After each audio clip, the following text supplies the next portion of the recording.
Episode 471 to 480। अध्यक्ष गौरव। अर्जुन चौहान ने दूसरी तरफ से लंबे समय तक कोई आवाज नहीं सुनी और पूछने से खुद को रोक नहीं सका। अध्यक्ष गौरव, हम सब अब स्नातकोत्तर छात्र हैं, तो इस समय डेटिंग करना पिल्ला प्यार नहीं माना जाना चाहिए, है ना? अध्यक्ष गौरव एक पल के लिए निस्संकोच था। अपने गृहनगर में उनकी उम्र के बच्चे पहले ही वयस्क कार्य संभालना, एक वयस्क काम को संभालने के लिए एक चीनी अभिव्यक्ति कर सकते थे। क्या उसकी चुप्पी इसलिए थी क्योंकि वे दोनों डेटिंग कर रहे थे? उसकी चुप्पी इसलिए थी क्योंकि यह आश्चर्य थोड़ा ज्यादा बड़ा था। ये लगभग एक झटके में बदल रहा था। नहीं नहीं नहीं, मैं कोई पारंपरिक बूढ़ा नहीं हूं। मैं तुम दोनों के डेटिंग पर कोई आपत्ति कैसे कर सकता हूं? अध्यक्ष गौरव ने जल्दी से कहा। भले ही उसे आपत्तियां थीं, वह निश्चित रूप से उन्हें आवाज नहीं दे सकता था, है ना? अगर अर्जुन चौहान और उनके स्कूल की एक लड़की डेटिंग नहीं कर रहे होते तो ऐसा अच्छा भाग्य उनके स्कूल की गोद में कैसे गिर सकता था? ये सुनकर अच्छा लगा। मुझे आश्चर्य है कि इस समय परिसर का विस्तार करने के प्रति प्रिंसिपल का क्या रवैया है। अगर परिसर का विस्तार किया जा सकता है तो वह निश्चित रूप से एक अच्छी बात होगी, प्रिंसिपल ने कहा। लेकिन पश्चिम जिला अब 5 या 6 साल पहले का पश्चिम जिला नहीं है। उस समय इस क्षेत्र को अभी भी इंदिरानगर शहर के उपनगरों में से एक माना जाता था, जिसमें सहायक सुविधाओं की कमी थी और जमीन का एक टुकड़ा प्राप्त करना मुश्किल नहीं था। अब आवेदन करना पहले की तरह आसान नहीं है। जब अर्जुन चौहान ने विश्वविद्यालय शुरू किया था तो इंदिरानगर शहर में आवास की कीमतें अभी तक स्काईरॉकेटेड नहीं हुई थीं। उनके स्कूल के पार का परिसर 6,999 प्रति वर्ग मीटर पर इकाइयों की पेशकश करते हुए बैनर लगाता था और किसी ने भी उस पर नजर नहीं डाली, जबकि अर्जुन चौहान के गृहनगर में घरों की कीमत 10,000 प्रति वर्ग मीटर से ज्यादा थी। लेकिन 3 साल बाद इंदिरानगर शहर में एशिया शिखर सम्मेलन आयोजित होने के बाद आवास की कीमतें कई गुना बढ़ गईं। वे घर जो मूल रूप से 6,999 में बिक रहे थे, उनकी अब सेकेंडरी मार्केट की कीमतें 35,000 से ज्यादा हो गई थीं, और यह सिर्फ पश्चिम जिला के अपेक्षाकृत गरीब स्थान में था। इसके विपरीत अर्जुन चौहान के गृहनगर में सबसे अच्छे स्थानों में केवल 20,000 से थोड़ा नीचे ही वृद्धि हुई थी। अब अगर स्कूल परिसर का विस्तार करने के लिए जमीन के लिए आवेदन करना चाहता था तो बजट भयानक होगा, और पैसे के साथ भी इसे सुरक्षित करना जरूरी नहीं होगा। बेशक अर्जुन चौहान के वित्त और कनेक्शन को देखते हुए शायद इसे करने का वास्तव में एक तरीका हो सकता है। प्रिंसिपल, मुझे याद है कि पश्चिम जिला में महासागर रोड के पास जमीन का एक नियोजित टुकड़ा है। मुझे लगता है कि हम उस जगह का उपयोग करने का एक तरीका खोज सकते हैं, प्रिंसिपल ने सुझाव दिया। महासागर रोड? अर्जुन चौहान ने जल्दी से सिर हिलाया। वह यहाँ से 5 या 6 किलोमीटर दूर है, बहुत दूर। मेरा मतलब मौजूदा परिसर पर विस्तार करना है। वह कैसे संभव हो सकता है? प्रिंसिपल ने कहा। हमारे चारों ओर सब कुछ या तो स्कूल हैं या कंपनियां, हम कैसे विस्तार कर सकते हैं? क्या हमें भूमिगत निर्माण करना है? ऐसा नहीं कहना है कि यह एक समाधान नहीं है, लेकिन ऐसा लगता है कि इंदिरानगर शहर की मेट्रो बस उनके स्कूल के नीचे है, तो यह शायद बहुत संभव नहीं है। आप हमारे संगीत महाविद्यालय के बगल में उस अग्निमणि ऑनलाइन खेल कंपनी के बारे में क्या सोचते हैं? यह एक बहुत अच्छी कंपनी है। ये 5 साल के लिए सूचीबद्ध हो चुकी है, 2000 से ज्यादा कर्मचारी हैं, और इसे इंदिरानगर शहर में शीर्ष 3 और ऑनलाइन गेमिंग कंपनियों के लिए राष्ट्रव्यापी शीर्ष 10 के भीतर रैंक किया जाना चाहिए। मैं तुमसे यह नहीं पूछ रहा हूं कि कंपनी कैसी है, मैं तुमसे उस इमारत के बारे में पूछ रहा हूं। वह इमारत? अध्यक्ष गौरव को पकड़ने में एक पल लगा। 20 से ज्यादा मंजिल, काफी प्रभावशाली लगने वाली। मैंने सुना है कि उन्होंने एक विश्व प्रसिद्ध डिजाइनर को काम पर रखा था और निर्माण की लागत 500 मिलियन के करीब थी। इसे पहले से ही पश्चिम जिला की एक लैंडमार्क कॉर्पोरेट इमारत माना जा सकता है। स्कूल के लिए उस इमारत का उपयोग एक शिक्षण भवन के रूप में करने के बारे में क्या? तुम क्या कह रहे हो? अध्यक्ष गौरव इतना चौंक गया कि वह अपनी स्थानीय बोली में फिसल गया। जब तुमने मुझसे पूछा कि वह कंपनी कैसी थी तो तुम्हारी नज़र पहले से ही उनकी इमारत पर थी। क्या ये नॉनसेंस नहीं है? तुम कहते हो कि तुम्हारी नज़र उस पर है, लेकिन भले ही तुम्हारे पास पैसा है, क्या तुम्हें लगता है कि वे इसे तुम्हें बेच देंगे? अगर वे इसे तुम्हें बेचते हैं तो उनके काम के बारे में क्या? भले ही उन्हें कार्यालय की जगह खोजने की ज़रूरत है, इस बीच कहीं जाने की जगह नहीं है। जब तक अध्यक्ष गौरव को कोई आपत्ति नहीं है तो चलो इस तरह आगे बढ़ते हैं। मैं? अध्यक्ष गौरव का दिमाग बेशक खुशी से खिल रहा था। एक इमारत जिसकी कीमत लगभग 500 मिलियन है और वह 5 या 6 साल पहले की कीमत है, क्या इसका उपयोग करना अद्भुत नहीं होगा? लेकिन वह एक कॉलेज का अध्यक्ष था और भले ही फ्रीलोड करने का एक बड़ा अवसर था, वह एब्सोल्युटली जोर से हंस नहीं सकता था जब तक कि वह वास्तव में खुद को रोक नहीं सकता था। अगर उसने कहा कि वह इसे चाहता था, अगर किसी को पता चला तो वे निश्चित रूप से कहेंगे कि उसकी चमड़ी मोटी है। लेकिन अगर उसने कहा कि वह इसे नहीं चाहता था तो क्या ऐसा एक शानदार अवसर, ऐसी एक अच्छी इमारत बर्बाद नहीं होगी? ठीक है, मुझे मिल गया। अर्जुन चौहान ने जैसे ही प्रिंसिपल की झिझक वाली आवाज़ सुनी, समझ गया। रुको, तुम क्या समझते हो? हे प्रिंसिपल गौरव, मैं आवेदन तुम्हारे पास छोड़ दूंगा और मैं बाकी को संभाल लूंगा। बस इस परिसर में मुखर संगीत विभाग के रहने की व्यवस्था करो, हमारे पास अभी भी 1 हफ्ता है, वह पर्याप्त है। खत्म करने के बाद अर्जुन चौहान ने तुरंत फ़ोन रख दिया। अध्यक्ष गौरव ने अध्यक्ष के ऑफिस की खिड़की खोली, सड़क के पार राजसी इमारत को देखा और प्रशंसा करने से खुद को रोक नहीं सका। वास्तव में अद्भुत। ... बहुत अच्छा, चलो इस प्रोजेक्ट के साथ आगे बढ़ते हैं। इस साल हम इस खेल के साथ 30 बिलियन राजस्व तक पहुंचने का लक्ष्य रखते हैं। अग्निमणि के बॉस ऋषभ कुमार ने अभी एक खेल प्रोजेक्ट के लिए अंतिम लॉन्च का काम पूरा किया था। गेमर्स की पहली पीढ़ी में से एक के रूप में ऋषभ कुमार ने 40 साल की उम्र से पहले अपनी कंपनी के बाजार मूल्य को लगभग 80 बिलियन तक पहुंचाया था। टैंकर जैसे दिग्गजों की तुलना में वह बिल्कुल मेल नहीं खा सकता था, लेकिन वह निश्चित रूप से उद्योग में शीर्ष खिलाड़ियों में से एक था। इस खेल ने उन्हें 3 साल लिए थे। खेल इंजन को विकसित करने से लेकर अंतिम विकास तक सभी स्वतंत्र रूप से किए गए थे।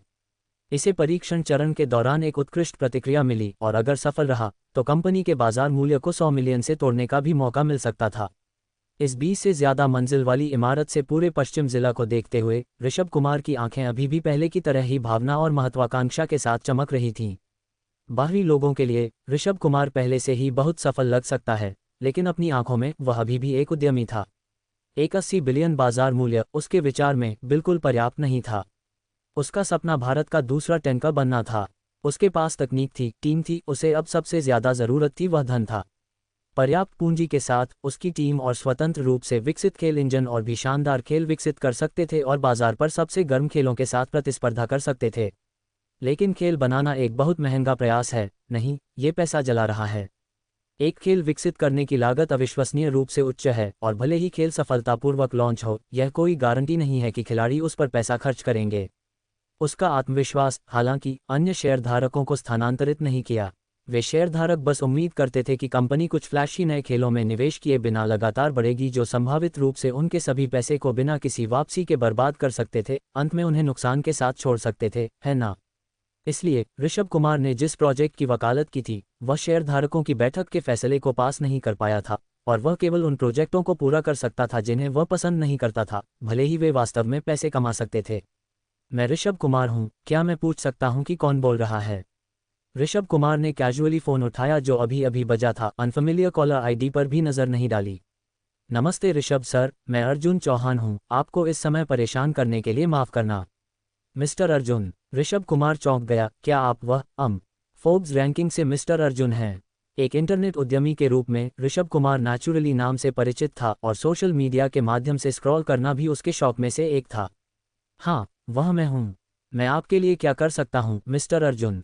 ऋषभ कुमार क्यूरियस था। हालांकि उसकी कंपनी सूचीबद्ध थी, ये वास्तव में अर्जुन चौहान जैसे किसी से कोई तुलना नहीं थी। उसकी आंखों में शायद भारत में महावीर नामक मुट्ठी भर लोग और कुछ अन्य लोग ही उसके साथ एसोसिएशन के लायक थे। ओह, कुछ ज़्यादा नहीं, बस मिस्टर ऋषभ से पूछना चाहता था, अग्निमणि टावर तुम्हारी इमारत के बारे में, क्या वह बिक्री के लिए है? ये तुम्हारी योजना है? उसके बगल में खड़ी लावण्या राव अर्जुन चौहान के फ़ोन कॉल को सुनने के बाद पहले से ही निस्संकोच थी। उसने अभी उसे एक मैनियाक की तरह हंसते हुए देखा था और सोचा था कि वह कुछ महान विचार के साथ आया था, लेकिन उसके आश्चर्य के लिए यह अभी भी वही पुराना दृष्टिकोण था, पैसे के साथ समस्या को तोड़ना, सरल और क्रूड। तुम्हें क्या लगता है, क्या ये शानदार नहीं है? अर्जुन चौहान ने गर्व से कहा। बहुत से लोग पैसे खर्च करने के बारे में सोच सकते थे, लेकिन इस तरह से इसे खर्च करना ऐसा कुछ नहीं था जिसके बारे में कोई भी सोच सकता था।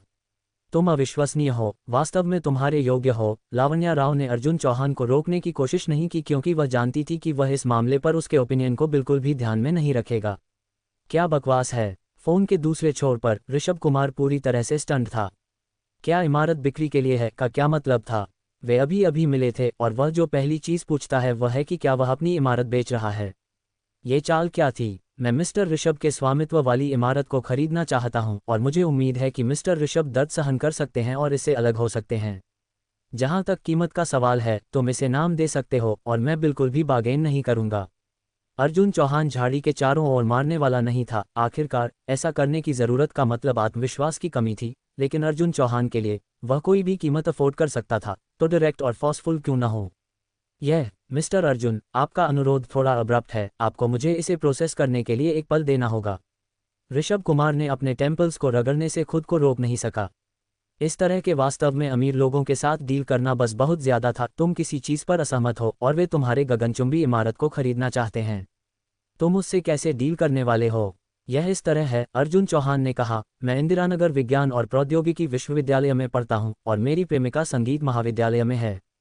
क्योंकि उसके स्कूल का नामांकन बढ़ रहा है, पुराना परिसर पर्याप्त नहीं है, इसलिए उसे नए परिसर में सौंपा गया है। मैं सोच रहा था, अगर पुराने परिसर का विस्तार किया जा सकता है तो उसे हिलना नहीं पड़ेगा और हमें एक लॉन्ग डिस्टेंस रिलेशनशिप में नहीं होना पड़ेगा। वह तुम्हारा कारण है। ऋषभ कुमार को हंसना या रोना नहीं पता था। सिर्फ इस तरह की एक इच्छा के कारण तुम वास्तव में हमारी इमारत को खरीदना चाहते हो। क्या तुम्हारी इमेजिनेशन ब्लैक होल से बनी है? हाँ, अर्जुन चौहान ने हरी चाय पीने वाले किसी व्यक्ति के लहजे में कहा। मिस्टर ऋषभ, तुम मेरी भावनाओं को समझने में सक्षम होना चाहिए, है ना? मैं मेरा घंटा समझता हूँ। ऋषभ कुमार ने मौके पर ही विस्फोट करने जैसा महसूस किया। वे एक टाइनी वर्कशॉप नहीं थे, उन लिटिल कंपनियों में से एक नहीं थे जिनके पास एक दर्जन लोग थे जिन्हें काम करने के लिए बस एक ऑफिस की इमारत और कुछ कंप्यूटर की ज़रूरत थी। वे 2000 से ज़्यादा कर्मचारियों के साथ एक सार्वजनिक रूप से कारोबार करने वाली कंपनी थे। ऑफिस की जगह के अलावा उन्हें सबक के लिए एक जगह की ज़रूरत थी और उनके कर्मचारियों के लिए व्यायाम करने और आराम करने के लिए बहुत सारी जगह की ज़रूरत थी। यह एक जगह नहीं थी जिसे तुम बस पैक कर सकते हो और रिलोकेट कर सकते हो। अब तुम्हारे रोमांस के लिए, क्या मुझे अपने 2000 कर्मचारियों को एक पुल के नीचे रहने के लिए ले जाना चाहिए? क्या यह अनुरोध थोड़ा ज़्यादा आउटरेजस नहीं है? मिस्टर अर्जुन, मेरी कंपनी में 2000 से ज़्यादा कर्मचारी हैं, ऊपर से नीचे तक। शायद ये तुम हो जिसे हमारे प्रति समझदार होना चाहिए। मिस्टर ऋषभ, मैंने कुछ अनुमान लगाए हैं। अग्निमणि बिल्डिंग की लागत शुरू में लगभग 470 मिलियन थी। चलो सादगी के लिए इसे गोल करते हैं और इसे एक लक्ष्य के रूप में 500 मिलियन कहते हैं। अर्जुन चौहान ने गणित करना शुरू कर दिया। उस समय हमारे जिले में लगभग 9200 रुपये प्रति वर्ग मीटर की औसत संपत्ति की कीमत के अनुसार पश्चिम जिला में औसत कीमत अब लगभग 38,000 रुपये है। इस वृद्धि के बाद अग्निमणि बिल्डिंग की वर्तमान कीमत लगभग 20 बिलियन होनी चाहिए। फिर मैंने ये भी माना कि तुम्हारे पास एम्प्लॉय अरेंजमेंट्स और कंपनी इक्विपमेंट के परिवहन सहित बहुत सारी चीज़ें होंगी, इसलिए मैं इसे सीधे खरीदने के लिए 30 बिलियन की पेशकश कर रहा हूँ। तुम्हें इस कीमत के बारे में क्या लगता है? खांसी खांसी खांसी। आंकड़े ने ऋषभ कुमार को जोर से खांसा। एक शाही फ्लश जैसी एक शुरुआती हाथ के साथ कोई कैसे जवाब दे सकता है? बेचना। कंपनी को तब आने वाले एक लंबे समय के लिए खुद को उखाड़ना होगा। एक ऑफिस की जगह खोजना जो 2000 लोगों को समायोजित कर सके कोई आसान काम नहीं था, और हालांकि पैसा एक और गगनचुंबी इमारत बनाने के लिए पर्याप्त था, उसमें 2 या 3 साल और लगेंगे। नहीं बेचना। प्रस्ताव पारित करने के लिए बहुत अच्छा था। सख्त शब्दों में, इमारत की कीमत वास्तव में अब 20 बिलियन के आसपास थी, लेकिन किसने कभी एम्प्लॉय सब्सिडीज और इक्विपमेंट ट्रांसपोर्टेशन लागतों को 10 बिलियन तक चलाने के बारे में सुना है? आसान पैसे को खोना मूर्खतापूर्ण है। उसने यहाँ तक कि रियल एस्टेट के लिए गेमिंग उद्योग को छोड़ने के बारे में सोचा। एक उंगली उठाए बिना 5 साल में 10 बिलियन का शुद्ध लाभ, क्या वह लुभावना नहीं होगा? वह हिचकिचाया। आखिरकार कंपनी पूरी तरह से उसकी नहीं थी, और जबकि कीमत उसे स्वे करने के लिए पर्याप्त आकर्षक थी, यह एक इंस्टेंट विन नहीं था और इस तरह अन्य शेयरधारकों को राजी करना भी मुश्किल था। कंपनी को स्थानांतरित करने से स्पष्ट रूप से कर्मचारियों का एक महत्वपूर्ण टर्नओवर होगा, जो कंपनी की स्थिरता को बहुत प्रभावित करेगा। ऐसा लगता है कि मिस्टर ऋषभ कीमत से पूरी तरह से संतुष्ट नहीं हैं, अर्जुन चौहान ने नाराज हुए बिना कहा। आखिरकार इस तरह के एक बड़े मामले के लिए कोई भी तुरंत एक फैसला नहीं कर सकता था, लेकिन इसने ये भी दिखाया कि 3 बिलियन का हमला पर्याप्त शक्तिशाली नहीं था। ऋषभ कुमार चुप रहा। 4 बिलियन। हिस। ऋषभ कुमार ने तुरंत दर्द का मुखौटा पहन लिया। पिछली बार किसी ने इस तरह पैसे को चारों ओर फेंक दिया था जब टैंकर उनकी अग्निमणि नेटवर्क को हासिल करना चाहता था। अप्रत्याशित रूप से कुछ साल बाद परिदृश्य शायद ही बदला था, हालांकि व्यक्ति अलग था। 5 बिलियन। फोन के दूसरे छोर पर ऋषभ कुमार ने पहले ही अपनी भौहों के बीच की जगह को पिंचिंग करना शुरू कर दिया था। इसे कौन सहन कर सकता था? अर्जुन चौहान, क्या तुम एक दानव हो?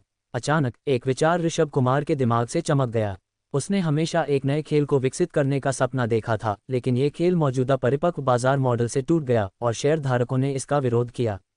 ऐसा इसलिए था क्योंकि हालांकि कंपनी का एक उच्च टर्नओवर था, सख्त शब्दों में उसके मुनाफे इतने उच्च नहीं थे।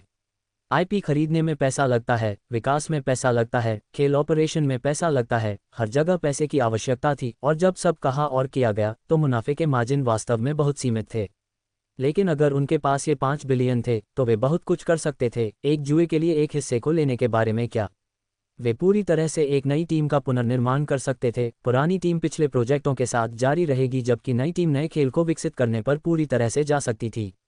भले ही वह विफल रहा, वे एक साल में कितने बिलियन खो सकते थे? यह एक बार में एक जीवन काल का अवसर था।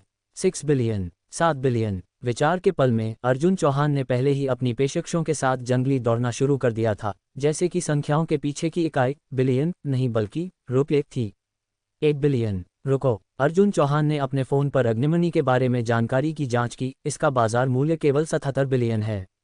चूंकि मैं जो राशि दे रहा हूं वह उसके बाजार मूल्य से ज़्यादा है, तो मैं बस पूरी कंपनी को ही क्यों ना खरीद लूं। मिस्टर ऋषभ, मैंने अपना दिमाग बदल दिया है। मैं बस कंपनी को हासिल कर लूंगा। अगर मैं मेजॉरिटी शेयरहोल्डर बन गया तो क्या मैं कंपनी में शॉर्ट्स को कॉल करने वाला नहीं होऊंगा? ये ऋषभ कुमार ने इस तरह की चाल पहले कभी नहीं देखी थी। तुम एक संबंध इतना चाहते थे कि तुम एक स्कूल का विस्तार करने के लिए तैयार थे। स्कूल का विस्तार करने के लिए तुमने 2 बिलियन की कीमत वाली एक इमारत खरीदने की योजना बनाई। लेकिन जैसा कि तुमने अपनी पेशकश को बढ़ाते रहे, तुमने अचानक एहसास किया कि तुमने बहुत ज़्यादा पेशकश की थी कंपनी को हासिल करने के लिए पर्याप्त, और फिर तुमने आगे बढ़ने और इसे खरीदने का फैसला किया। कुछ अतिरिक्त पीनट्स के साथ भी पीने के दौरान मंच करने के लिए तुम इतनी अविश्वसनीय रूप से रैश एक फैसला नहीं कर सकते, है ना? उन 8 बिलियन के साथ स्नातक स्कूल जाने की क्यों परेशान हो? अगर तुम प्यार में रहना और एक साथ करीब रहना इतना पसंद करते हो तो उस पैसे को लो और दुनिया की यात्रा करो। तुम जैसे चाहो वैसे एक साथ रहो। क्या तुम अपना दिमाग खो चुके हो?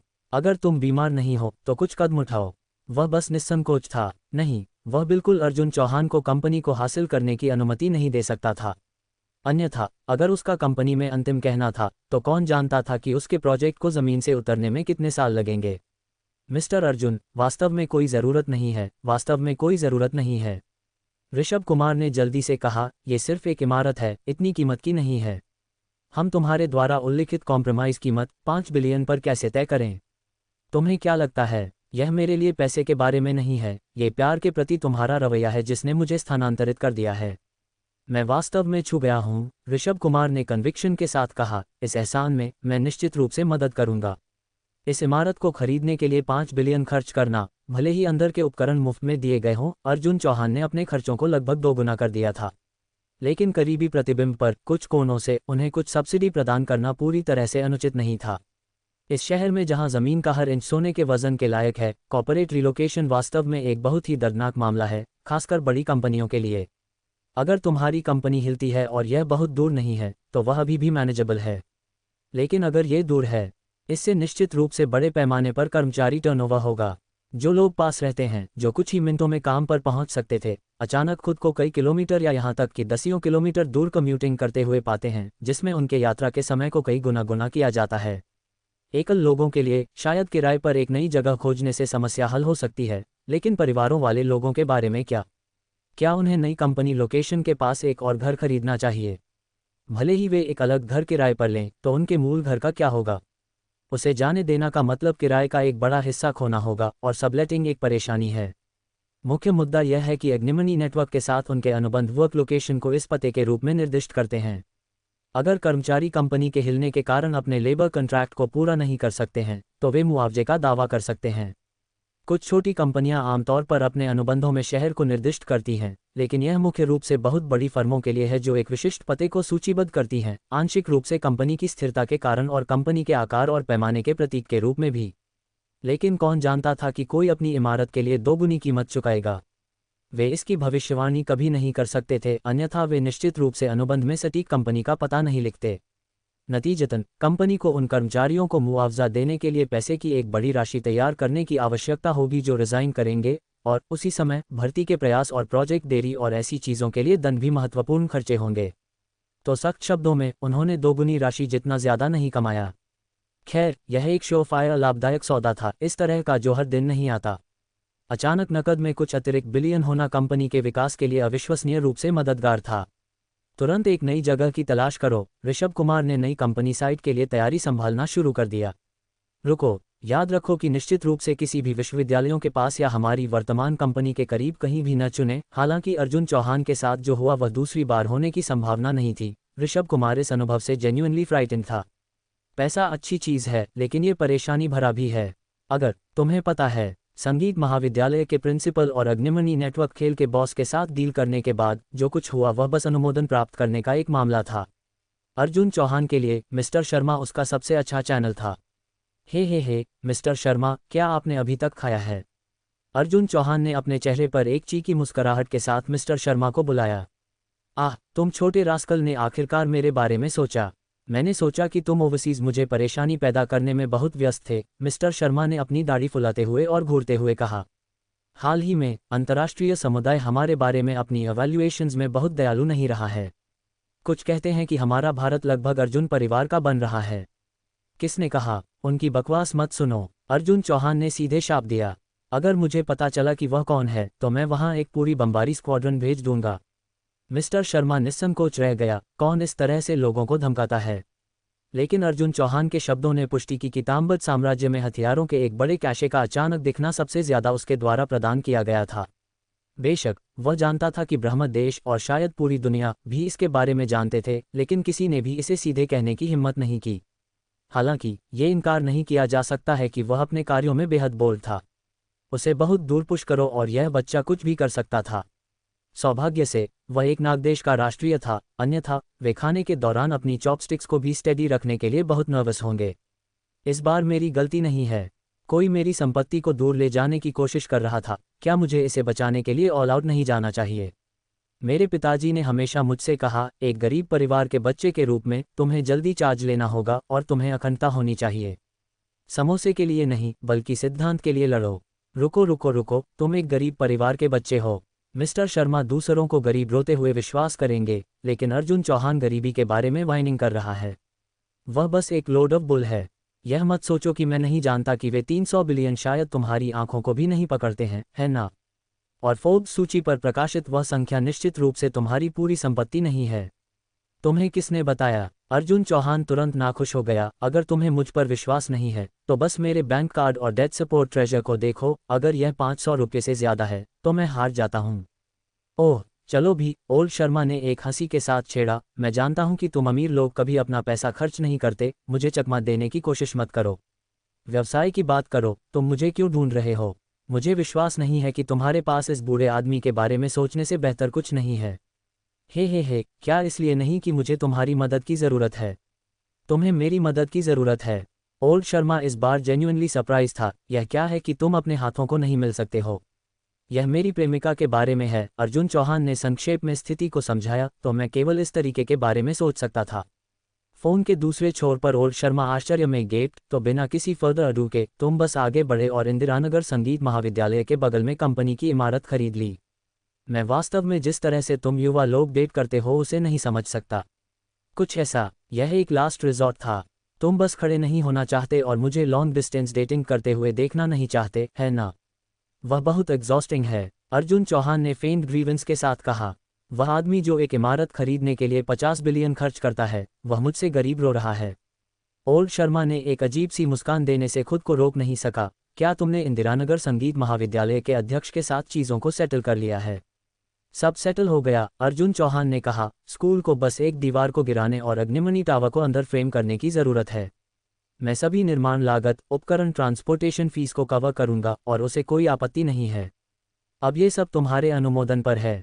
तुम छोटे रास्कल, तुम चीज़ों काफ़ी अच्छी तरह से देखभाल करते हो। ठीक है, मुझे तुम्हारे लिए यह मिल गया है, ओल्ड शर्मा ने कहा, लेकिन मेरी एक शर्त है। कहो, चाहे वह तलवारों के पहाड़ पर चढ़ना हो या आग के सागर में उतरना हो, मैं एक आंख भी नहीं झपकूंगा। तुम बस मुझे कम परेशानी दो, वह सबसे बड़ी मदद है जो तुम मुझे दे सकते हो। इस बार हायर अप्स तुमसे थोड़ी नाखुश हैं। अगर मैं उन्हें वापस नहीं रोक रहा होता तो तुम कुछ सीरियस ट्रबल में होते।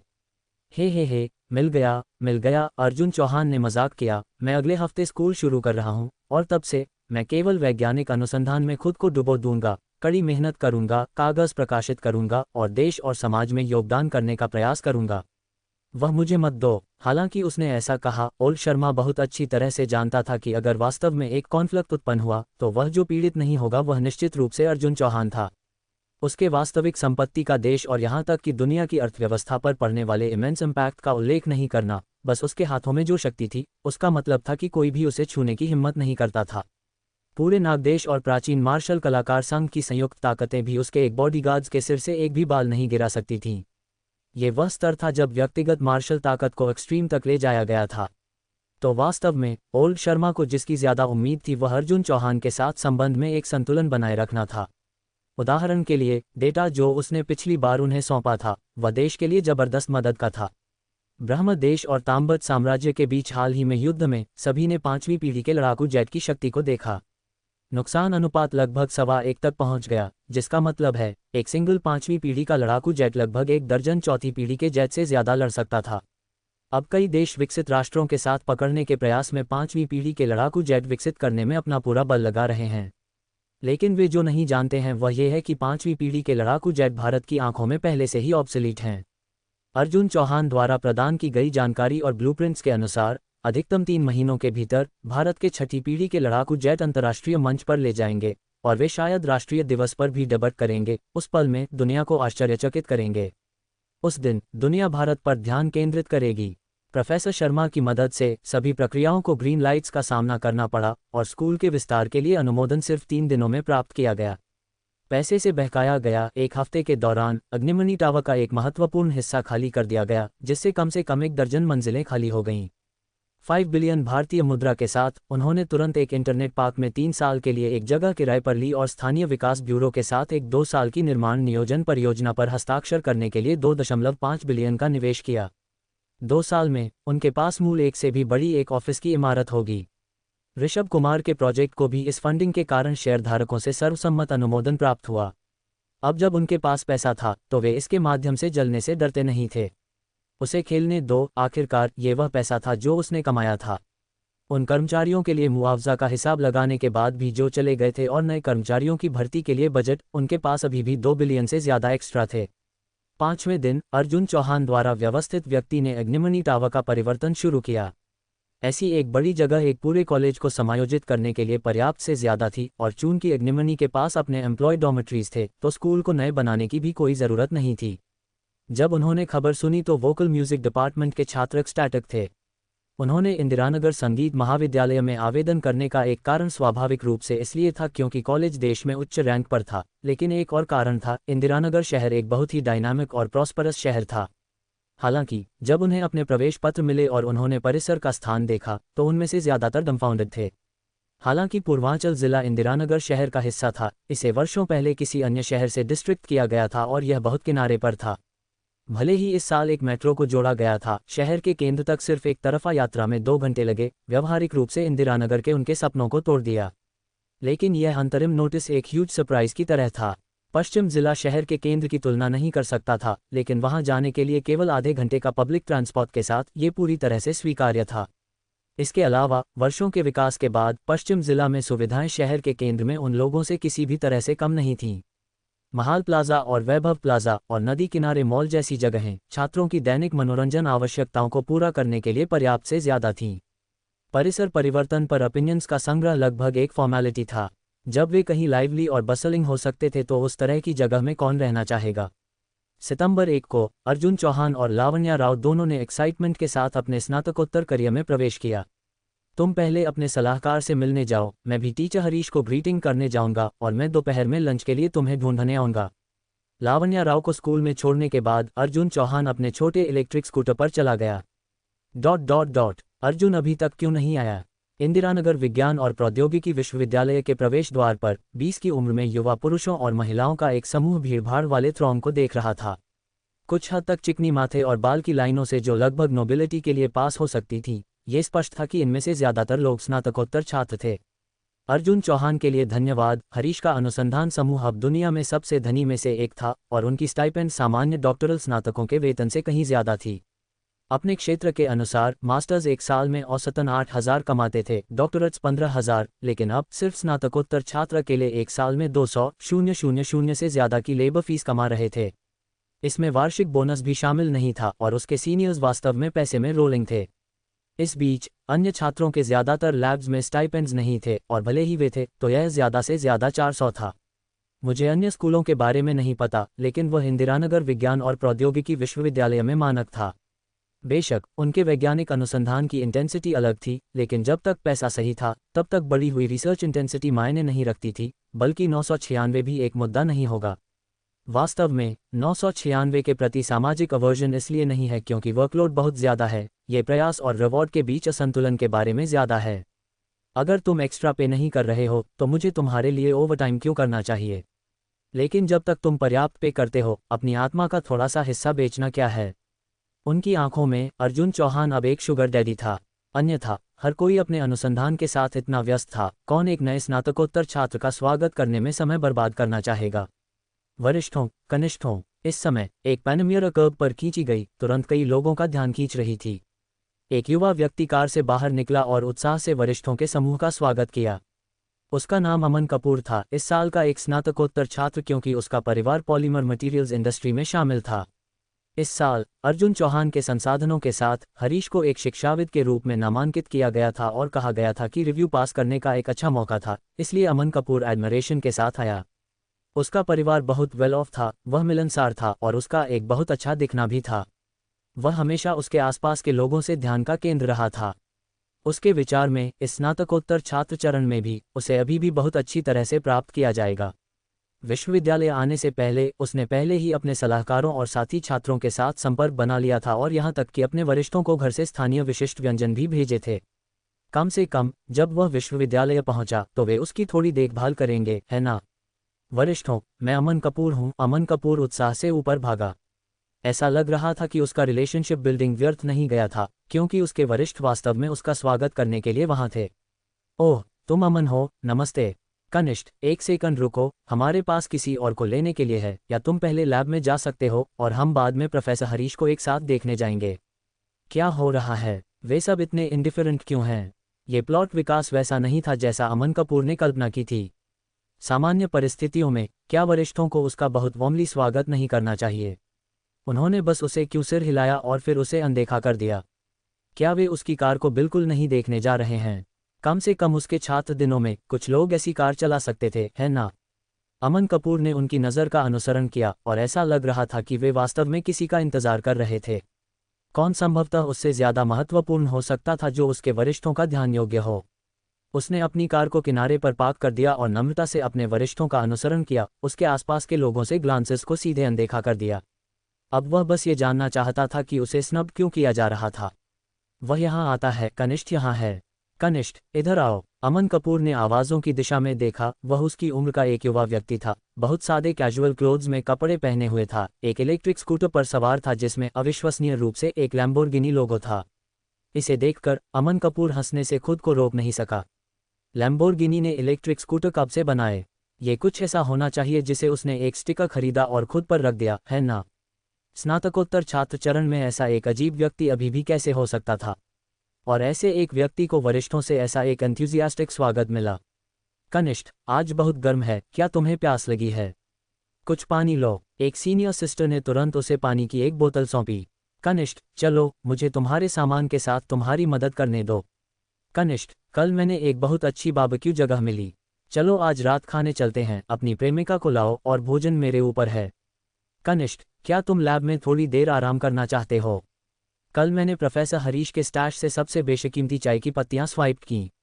मैं तुम्हारे लिए कुछ ब्रू करूंगा। ये कुछ ऐसा है जिसे वह आमतौर पर नेताओं की मेजबानी के लिए रिजर्व करता है। लगभग 10 वरिष्ठों ने अर्जुन चौहान को घेर लिया। एक ने उसके स्कूटर को धक्का दिया, दूसरे ने उसका बैग उठाया, एक ने उसे पानी पीने में मदद की, और यहाँ तक कि एक सीनियर सिस्टर ने उसके ऊपर एक छाता रखा, उसे लगभग अपने हाथों में एक ट्रेजर की तरह व्यवहार करते हुए। अमन कपूर किनारे पर खड़ा था, खुद के साथ क्या करना है यह नहीं जानता था। क्या हो रहा है? हम सब नए पहले साल के स्नातकोत्तर छात्र हैं। लोगों के साथ जिस तरह से व्यवहार किया जाता है उसमें ऐसा एक विशाल अंतर क्यों है? वरिष्ठ भाई अभय कहाँ हैं? अर्जुन चौहान ने चारों ओर देखा। दूसरा पीएचडी वरिष्ठ भाई अभय सिंह यहाँ नहीं था। ओह, बूढ़ा अभय कुछ अन्य कनिष्ठों को लेने गया। सबसे बड़े वरिष्ठ भाई विशाल नायक ने कहा, चलो पहले हमारे अनुसंधान समूह में चलते हैं। बाहर बहुत गर्म है और हमने तुम्हारे लिए कुछ बर्फ ठंडा तरबूज तैयार किया है, एक वैक्यूम कूलर के साथ जमा हुआ है। ये बिल्कुल चट्टान की तरह ठोस है। हा, इसमें जहर तो नहीं है? अर्जुन चौहान जानता था कि उसके वरिष्ठ भाई लैब इक्विपमेंट के साथ कुछ भी करने में सक्षम थे, जैसे क्रेफिश धोने के लिए एक अल्ट्रासोनिक क्लीनर का उपयोग करना, मांस को भूनने के लिए एक वैक्यूम ओवन, या अखरोट को कुचलने के लिए एक ग्राइंडर। खैर, वैज्ञानिक अनुसंधान और उचित काम के अलावा वे लैब इक्विपमेंट के साथ वंडर्स कर सकते थे।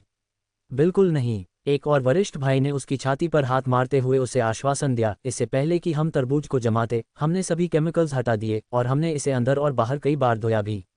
निश्चित रूप से कोई जहर नहीं है। ओह, अर्जुन चौहान ने अपनी आंखों को घुमाने से खुद को रोक नहीं सका। अपने अनुभव के आधार पर ये वरिष्ठ भाई और बहनें बिल्कुल सबसे विश्वसनीय नहीं थे और लैब से कुछ भी खाना शायद बेहतर होगा। ये रहे तुम्हारे वरिष्ठ भाई अभय। विशाल नायक ने दूरी में किसी की ओर इशारा किया। वरिष्ठ भाई अर्जुन चौहान ने भी अपना हाथ हिलाया और अपने वरिष्ठ भाई अभय सिंह के पीछे 5 छात्रों को देखा, 2 लड़के और 3 लड़कियां जो शायद उसके कोहॉर्ट के साथी शिष्य थे। मैं तुम्हें परिचय कराता हूं, अभय सिंह ने कहा। आकाश शर्मा, दिव्या सिंह, प्रिया जैन, ईशा गुप्ता, रिया कपूर। नमस्ते वरिष्ठों और बहनों। 5 नए स्नातकोत्तर छात्रों ने जल्दी से अभिवादन किया। मैं आकाश शर्मा हूं, जयपुर से। मैं प्रिया जैन हूं, उत्तर पूर्व से। ... आपसे मिलकर अच्छा लगा। मैं अमन कपूर हूं। अमन कपूर ने अपनी उपस्थिति को महसूस कराने के लिए अवसर को जल्दी से सीज किया। अपनी पैनमियर की चाबी को कैजुअली दिखा रहा था। हम सब अब सहपाठी हैं और हमें भविष्य में एक दूसरे का अच्छी तरह से ध्यान रखना चाहिए। मेरा परिवार पॉलीमर मटेरियल्स के आयात और निर्यात से डील करता है। अगर तुम इंटरेस्टेड हो तो तुम स्नातक होने के बाद हमारी कंपनी पर विचार कर सकते हो। मैं तुम्हें एक संतोषजनक वेतन देने का फैसला कर सकता हूं। इसे सुनकर 5 छात्रों की आंखें ब्राइटेंड हो गईं। क्या वे यहाँ स्नातकोत्तर अध्ययन के लिए नहीं आए थे क्योंकि प्रोफेसर हरीश एक शिक्षाविद बनने की कगार पर थे और उनकी प्रतिष्ठा के लिए? और सबसे सीधा अर्थ स्नातक होने के बाद एक संतोषजनक नौकरी खोजने में उनकी मदद करना था। एक शिक्षाविद के छात्र, चाहे वह अनुसंधान संस्थान हो या कॉलेज, क्या वे सभी हाईली सॉट आफ्टर नहीं हैं? अगर एक बहुत ही फेमिलियर और क्लोज व्यक्ति उनके लिए नौकरी की व्यवस्था करने में मदद कर सकता है तो क्या वह और भी बेहतर नहीं होगा? अगर वे अपने दम पर थे तो एक स्नातकोत्तर डिग्री के साथ भी वे ज़रूरी नहीं कि एक विशेष रूप से अच्छी नौकरी पाते। मैं बहुत ज़्यादा वादा नहीं कर सकता, लेकिन स्नातक होने के बाद पहले साल 150,000 रुपये का एक वार्षिक वेतन निश्चित रूप से कोई समस्या नहीं है। 150,000। हर कोई बाजार से कुछ हद तक अवेयर था। वर्तमान वेतन सीमा के अनुसार यहाँ तक कि पहले दर्जे के शहरों में उनकी शिक्षा स्तर के साथ एक स्नातकोत्तर छात्र एक साल में 100,000 रुपये कमा सकता था, औसत से ऊपर। 150,000 रुपये पहले से ही एक बहुत ही डिज़ायरेबल आंकड़ा था। अमन कपूर के शब्दों से ये सिर्फ न्यूनतम लगता था। अगर संबंध अच्छे थे तो शायद 200,000 रुपये भी टेबल पर हो सकते थे। हाँ अमन, चलो एक दूसरे को वीचैट पर जोड़ते हैं। हम सब अब साथी शिष्य हैं, हमें ज़्यादा संपर्क में रहना चाहिए। तुम किस डॉम में हो? 414। क्या संयोग है, हम भी रूममेट्स हैं। अचानक नए स्नातकोत्तर छात्र अमन कपूर को अपने केंद्र के रूप में रिवॉल्व करना शुरू कर दिया, यहाँ तक कि वरिष्ठ भाइयों और बहनों को दिए गए ध्यान को भी ओवरशैडो कर दिया। अगर तुम वरिष्ठों को यह विचार है तो तुम मुझसे भी बात कर सकते हो। मेरा परिवार निश्चित रूप से तुम्हारा अच्छी तरह से ध्यान रखेगा। हमारे लिए वह ज़रूरी नहीं है। हम यहाँ अच्छी तरह से अध्ययन कर रहे हैं और हम स्नातक होने के बाद प्रोफेसर हरीश के तहत वैज्ञानिक अनुसंधान के साथ जारी रखने की योजना बनाते हैं, सबसे बड़े वरिष्ठ भाई ने एक मुस्कान के साथ कहा। पहले से ही 30 साल का होने के कारण विशाल नायक उन छोटी योजनाओं के माध्यम से देख सकता था। ये क्लिक्स बनाने का एक प्रयास था अपने अनुसंधान अध्ययन के दौरान बेहतर व्यवहार करने के लिए, ताकि वह स्लैक ऑफ कर सके और फिर भी स्नातक हो सके। वह हंसना चाहता था, लेकिन अपने कनिष्ठ भाई के लिए कुछ फेस बचाना पड़ा। एक साल का 150,000 रुपये का वेतन बाहर वास्तव में कम नहीं है, लेकिन उनके अनुसंधान समूह में ये बकवास है।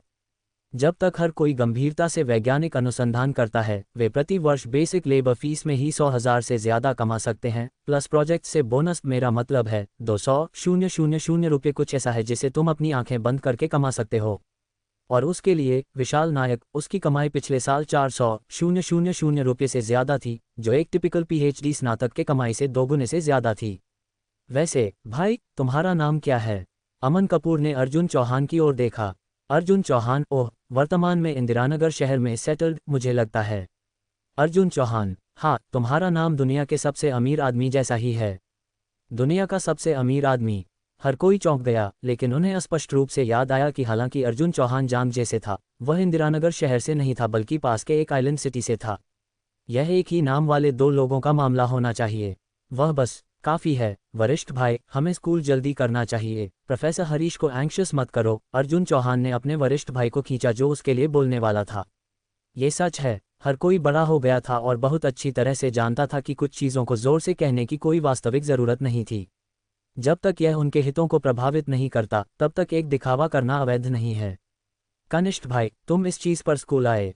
विशाल नायक ने एक अजीब सी अभिव्यक्ति के साथ अर्जुन चौहान के इलेक्ट्रिक स्कूटर को धक्का दिया। दूसरों ने सोचा कि अर्जुन चौहान बस दुनिया के सबसे अमीर आदमी जैसा ही नाम साझा करता है, लेकिन वे स्पष्ट थे कि वह सबसे अमीर आदमी खुद था, 5 ट्रिलियन अमेरिकी डॉलर की संपत्ति का मालिक था। और यहाँ वह था, स्कूल में एक इलेक्ट्रिक स्कूटर की सवारी कर रहा था। क्या वह उसके स्टेटस के साथ थोड़ा ज्यादा क्लैश नहीं करता था? भले ही उसने एक फ्लैम्बॉयंट स्पोर्ट्स का नहीं चलाई, किराने की खरीदारी के लिए एक मॉडस्ट 3 से 5 मिलियन कार चलाना बहुत आउटरेजस नहीं होगा, है ना? खासकर क्योंकि इस नए कनिष्ठ भाई ने अभी अभी उन पर डाउन ऑन किया था।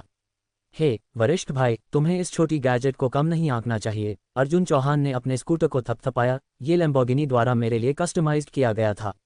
अपने आकार के बावजूद ये पूरी तरह से कार्बन फाइबर से बना है, जिसका वजन एक सामान्य इलेक्ट्रिक स्कूटर का केवल 2/3 है। इसकी हॉर्स पावर और टॉप स्पीड निश्चित रूप से एक मोटरसाइकिल से कम नहीं है। वाह, उसकी लागत एक फॉर्चून होनी चाहिए। हर किसी की अभिव्यक्ति बदल गई क्योंकि उन्होंने इलेक्ट्रिक स्कूटर को देखा, एक लैम्बोर्गिनी इलेक्ट्रिक स्कूटर जो शायद दुनिया में यूनिक था। कुछ भी खर्च नहीं हुआ। अर्जुन चौहान हंसा। विनिर्माण लागत केवल लगभग 1.2 मिलियन है, लेकिन मैंने ज्यादा खर्च नहीं किया क्योंकि वह कंपनी मेरे परिवार की है।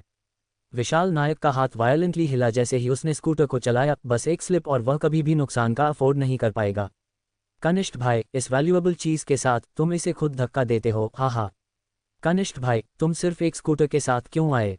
तुम्हारा सामान कहाँ है? ओह, मैं परिसर में रहने की योजना नहीं बना रहा हूँ, अर्जुन चौहान ने कहा।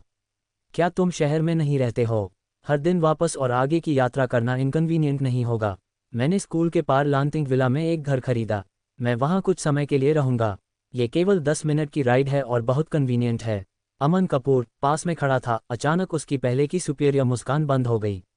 पश्चिम जिला से एक लोकल के रूप में वह जानता था कि लांतिंग विला एक विला एरिया था। कीमतें अविश्वसनीय रूप से उच्च नहीं थीं, लेकिन यह निश्चित रूप से एक अपस्केल रेजिडेंशियल एरिया था जिसमें 70,000 रुपये प्रति वर्ग मीटर से ज्यादा की औसत कीमतें थीं, और वहाँ सबसे छोटे घर 600 वर्ग मीटर से ज्यादा थे। अगर वह ब्रैगिंग नहीं कर रहा था तो उसे कितना अमीर होना चाहिए? अन्य वरिष्ठ भाइयों और बहनों के हाल के व्यवहार को जोड़ते हुए एक बोल्ड थॉट अचानक अमन कपूर के दिमाग में पार कर गया। वरिष्ठ बहन, अर्जुन का परिवार क्या करता है? अमन कपूर ने धीरे से एक सीनियर सिस्टर से पूछा जिसके साथ वह अच्छे टर्म्स पर था। तुम? सीनियर सिस्टर ने उस पर अपनी आंखें घुमाई। दुनिया का सबसे अमीर आदमी? क्या तुम वास्तव में सोचते हो कि वह बस नाम साझा करता है?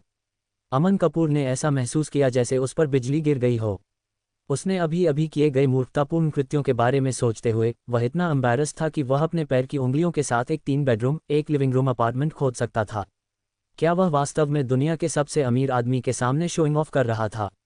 क्या मैं जोकर हूँ? पूरी यात्रा के दौरान अमन कपूर ने खुद को पूरी तरह से म्यूट कर लिया, और अन्य अनुसंधान छात्रों ने जो उसके साथ शामिल हुए थे उन्होंने भी सबमिसिवली व्यवहार किया।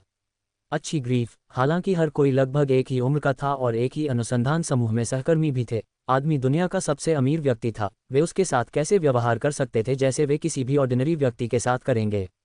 हालांकि हर किसी ने किसी भी चीज़ से ज्यादा जो महसूस किया वह डिलाइट के साथ मिश्रित एस्टोनिशमेंट की भावना थी। जैसा कि कहावत है, जब एक आदमी एनलाइटनमेंट प्राप्त करता है तो उसके पालतू जानवर स्वर्ग में असेंड करते हैं। किसी भी मामले में साथी शिष्यों के रूप में उनके टाइज पर विचार करते हुए वह भविष्य में उन्हें कुछ जॉब अपॉर्चुनिटीज के लिए रेफर करने में सक्षम होगा, है ना? कुछ और कहने के लिए नहीं, बस दुनिया के सबसे अमीर व्यक्ति के साथ एक ग्रेजुएशन फोटो बाहर निकालना निश्चित रूप से किसी को भी तुम पर एक सेकंड ग्लांस डाल देगा। जब वे लैबोरेटरी में पहुंचे तो हरीश अंदर एक अलग मुस्कान के साथ बैठा था, चाय पी रहा था। इस साल जब से वह अर्जुन चौहान से मिला, जीवन ऐसा लगा जैसे उसने एक चीट कोड सक्रिय कर दिया था। उसने सक्सेशन में कई नेशनल लेवल प्रोजेक्ट्स को सिक्योर कर लिया था। अर्जुन चौहान द्वारा प्रदान किए गए विशाल संसाधनों और फंडिंग के साथ उसने एकेडमिक फील्ड में जबरदस्त ब्रेक थ्रूज किए, मात्रा और गुणवत्ता दोनों में अपने पिछले रिकॉर्ड्स को पार करते हुए कागज प्रकाशित किए। लेकिन ये केवल उसकी एकेडमिक उपलब्धियां थीं। उच्च प्रदर्शन कार्बन नैनो ट्यूब संशोधित सामग्री के साथ उसने एक बिलियन एंटरप्राइज प्रोजेक्ट को लैंडेड किया। सेवा शुल्क अकेले एक ऑर्डिनरी प्रोफेसर की लाइफटाइम की पहुंच से परे थे। वर्तमान हरीश ने फेम और वेल्थ दोनों का आनंद लिया। उस आदमी से एक दूर का रोना जो एक साल पहले रॉक बॉटम पर हिट हो गया था, दूर दूर के बिजनेसेस से पैसे के लिए भीख मांग रहा था। अब बिजनेसेस व्यावहारिक रूप से उसके ऑफिस की दहलीज को पहन रहे थे, उन्हें प्रोजेक्ट सौंपने की उम्मीद कर रहे थे, खासकर वे कंपनियां जिन्होंने उसे पहले सीधे रिजेक्टेड कर दिया था। वे लिटिल ब्रदर्स की तरह खुद को हम्बली इंग्रेशिएटिंग कर रहे थे। हरीश ने अब स्कूल के डीन का शीर्षक भी रखा था, और कोई भी जो उनके पार्टिकल कोलाइडर का उपयोग करना चाहता था उसे उसके अनुमोदन के माध्यम से जाना पड़ता था। तुम एक प्रोफेसर हो, लाइन में लग जाओ, तुम्हारे पहले जिन्होंने रिजर्वेशन कर लिया है वे बहुत ज़्यादा हैं। तुम एक शिक्षाविद हो, मुझे माफ़ करना, लेकिन तुम्हें भी लाइन में लगना होगा। क्या तुम्हें लगता है कि लाइन में इंतज़ार कर रहे कुछ शिक्षाविद हैं? फिर भी वह कभी नहीं भूला कि आज उसके पास जो कुछ भी था वह उसके छात्र अर्जुन चौहान से उत्पन्न हुआ। यो अर्जुन, तुम यहाँ हो, एक सीट लो, हरीश ने कहा, तुरंत खड़ा हो गया और यहाँ तक कि स्कूल में अर्जुन चौहान के आने पर उसे एक कप चाय पौर करने की पहल भी की। टीचर, तुम दोनों पहले चैट करो, हम बिजी हो जाएंगे। वरिष्ठ सहपाठियों ने हरीश को अभिवादन किया और फिर ऑफिस छोड़ दिया। लंबे समय से चली आ रही परंपरा के बाद अनुसंधान समूह में शामिल हुए सभी छात्रों को शामिल होने के बाद अपने अनुसंधान विषयों का चयन करने की आवश्यकता थी, जिसमें उनका भविष्य का अनुसंधान फोकस और थीसिस शामिल था। अब हर किसी को एक दूसरे को जानना चाहिए। हरीश ने अन्य छात्रों के सामने एक संभावित शिक्षाविद के लिए योग्य गरिमा बनाए रखी। मुझे पहले हमारे अनुसंधान समूह के नियमों को बताने दो। स्नातकोत्तर छात्र जो स्नातक होना चाहते हैं, ये बहुत सरल है, 2 प्रोजेक्ट्स, 2 सेकेंड ईयर साई कागज या एक फर्स्ट ईयर साई कागज और तुम स्नातक हो सकते हो। इसे सुनकर सभी छात्रों ने पेंड एक्सप्रेशंस दिखाए। एक साई कागज प्रकाशित करना एक मुश्किल काम नहीं है। जब तक तुम ईमानदारी से वैज्ञानिक अनुसंधान में लगे हुए हो तो आमतौर पर कोई समस्या नहीं है। हालांकि एक सेकेंड ईयर या यहाँ तक कि फर्स्ट ईयर साई कागज प्रकाशित करना एक आसान उपलब्धि नहीं है। कुछ लोअर रैंक स्कूलों में भी ऐसी उपलब्धियां किसी को एक सह प्रोफेसरशिप या यहाँ तक कि एक फुल प्रोफेसरशिप के लिए क्वालिफाई कर सकती थीं। हर साल प्रेशर से डिस्पेयर तक संचालित कई छात्र आत्महत्या करते हैं। उनमें से एक हिस्सा उन शोधकर्ताओं का है जो अपने कागज प्रकाशित नहीं कर पाते हैं। हरीश की लैब में ट्रीटमेंट अच्छा हो सकता है, लेकिन मांगे बिना किसी सवाल के उच्च थीं। छात्रों ने एक के बाद एक सिर हिलाया, ये समझते हुए कि जितना ज़्यादा चैलेंजिंग विषय उतना ही ज़्यादा उसका मूल्य, जो स्वाभाविक रूप से उनके भविष्य के लिए ज़्यादा बेनिफिशियल होगा। ये वे अनुसंधान प्रोजेक्ट हैं जिन्हें मैं इस साल अंडरटेक करूंगा। हर कोई अपने हितों के अनुसार चुन सकता है।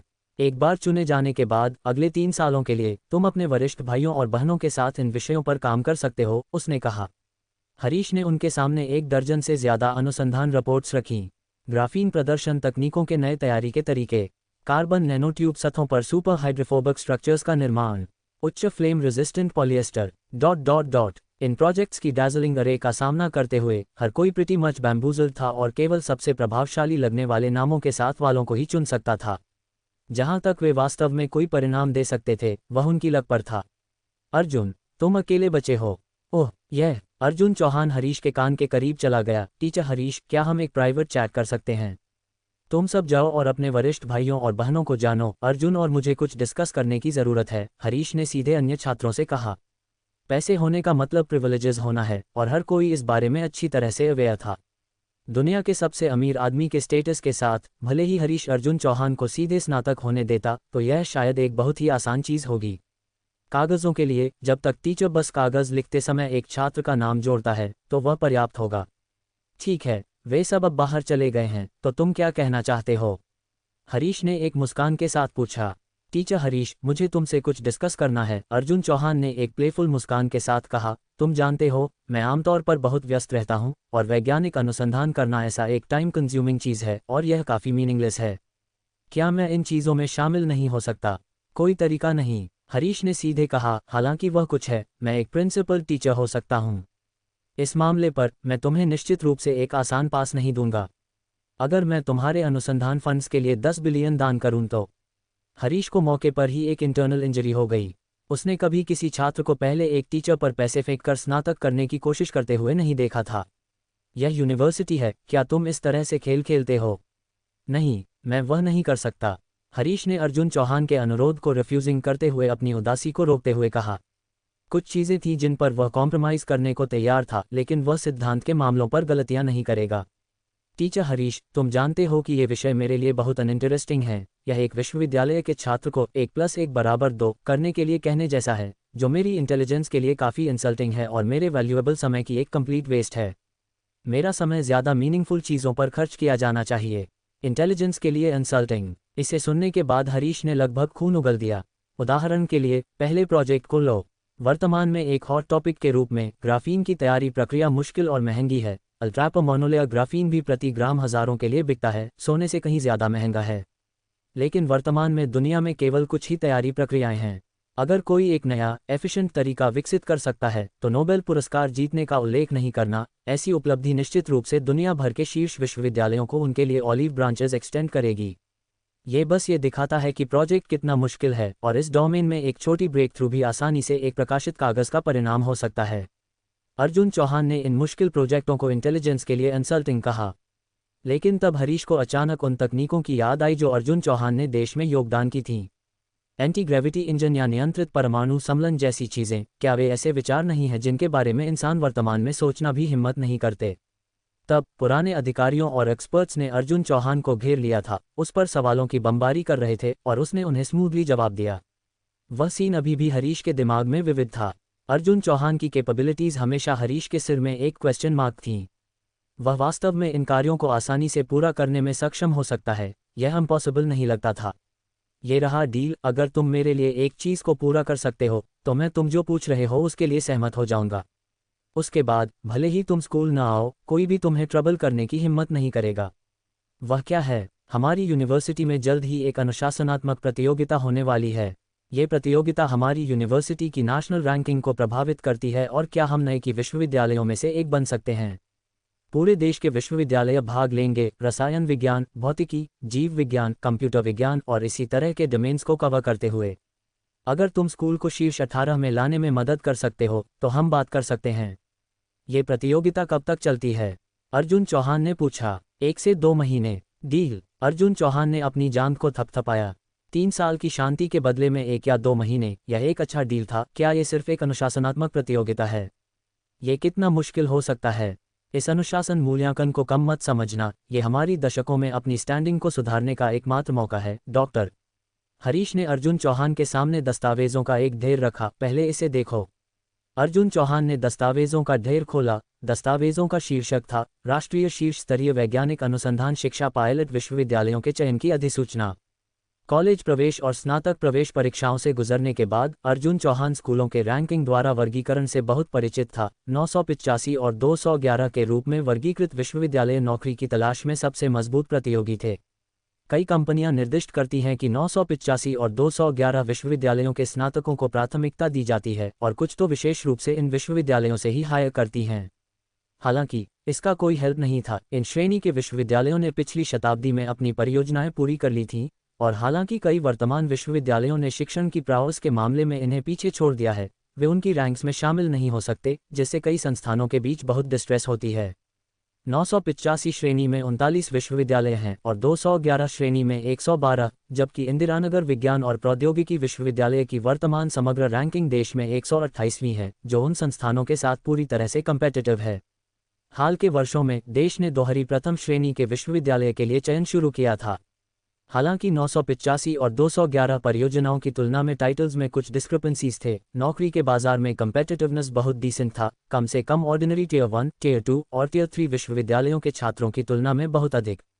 हालांकि इंदिरानगर विज्ञान और प्रौद्योगिकी विश्वविद्यालय पिछली बार अपनी दोहरी प्रथम श्रेणी अनुशासन के लिए अपनी बोली में लड़खड़ा गया था, एक जगह से चूक गया था, जो वास्तव में रिग्रेटेबल था।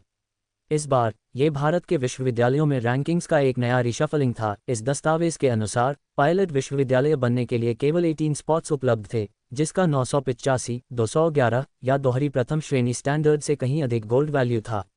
अगर वे इस टाइटल को प्राप्त कर सकते थे तो इसका मतलब होगा कि उनका विश्वविद्यालय एक सेकेंड टियर से एक प्रतिष्ठित विश्वविद्यालय में रातों रात बदल जाएगा, जो संस्थान की भविष्य की प्रतिष्ठा और छात्र भर्ती के लिए इमेंसली महत्वपूर्ण था। बेशक इन 18 स्पॉट्स के लिए वाई करने के लिए देश भर के विश्वविद्यालय पागल हो रहे थे। उच्च रैंक वालों ने अपने स्कूलों की ग्लोरी को बनाए रखने का लक्ष्य रखा, जबकि निचले रैंक वालों ने उन्हें पार करने की एस्पिरेशन की। इस बार का मूल्यांकन कई डायमेंशंस में विभाजित था। एक, छात्रों का उनके स्कूल की शिक्षण गुणवत्ता का मूल्यांकन था। वास्तव में यह एक बहुत ही फ्लेक्सिबल पहलू था। जब तक प्रोफेसर कॉल करने के लिए समय बिताने को तैयार थे, ज्यादातर छात्र अपने एल्मा माटर को एक अच्छी रिव्यू देने को तैयार थे, जिससे लगभग हर कोई एक ही पॉइंट से शुरू होता था। दूसरा पहलू पिछले दशक में स्कूलों की वैज्ञानिक अनुसंधान उपलब्धियां थीं। ये वैज्ञानिक अनुसंधान परियोजनाएं प्रांतीय और राष्ट्रीय परियोजनाओं तक सीमित नहीं थीं, बल्कि व्यवसायों द्वारा अंडरटेकन सभी इंडस्ट्री बेनिफिशियल परियोजनाओं को शामिल करती थीं। यहाँ स्कूलों के बीच डिस्पैरिटी सिग्निफिकेंट था, क्योंकि राष्ट्रीय परियोजना चयन प्रतिष्ठित विश्वविद्यालयों का पक्ष लेने के लिए था। उदाहरण के लिए इंदिरानगर शहर में हर साल ज्यादातर राष्ट्रीय फंड मूल्यांकन इंदिरानगर विश्वविद्यालय को जाते थे, जो देश के शीर्ष 3 विश्वविद्यालयों में से एक था, जिसकी वैज्ञानिक अनुसंधान उपलब्धियां निस्संदेह एक्सेप्शनल थीं। बेशक मात्रा एक कारक थी, लेकिन गुणवत्ता एक और थी, और इस बार अर्जुन चौहान की 2 नैनोमीटर चिप विकास परियोजना का श्रेय इंदिरानगर विज्ञान और प्रौद्योगिकी विश्वविद्यालय को दिया गया, जिससे संस्थान को विश्व स्तर पर स्पॉटलाइट में लाया गया। तीसरा पहलू स्कूलों की पब्लिकेशन स्थिति थी, जो सीधे विश्वविद्यालयों की वैज्ञानिक क्षमताओं से संबंधित थी। सुपरफिशियली ऐसा लगता था कि सभी स्कूल एक ही लाइन से शुरू हुए, क्योंकि किसी भी willing to put in the effort के पास कागज प्रकाशित करने का मौका था, चाहे वे किसी भी स्कूल या प्रोफेसर के हों, क्योंकि पब्लिशर्स को केवल गुणवत्ता की परवाह थी। लेकिन याद रखो, बेहतर रैंक स्कूलों में बेहतर इक्विपमेंट और ज्यादा फंड्स थे, यहाँ तक कि सबसे क्लेवर होमे कभी चावल के बिना खाना नहीं बना सकती। अंतिम पहलू ये था कि प्रत्येक स्कूल को अपनी सबसे कॉन्फिडेंट परियोजना, सभी वर्तमान उपलब्धियों के साथ, सभी भाग लेने वाले संस्थानों और न्यायाधीशों को एक डेमोन्स्ट्रेशन के लिए प्रस्तुत करनी थी, जिसका स्कोर सभी द्वारा दिया गया एक कॉम्पोजिट था। तो हालांकि यह सभी विश्वविद्यालयों के लिए एक अवसर प्रतीत होता था, हर कोई अच्छी तरह से जानता था कि केवल राष्ट्रीय शीर्ष 50 में रैंक स्कूलों के पास ही चयन का एक वास्तविक मौका था।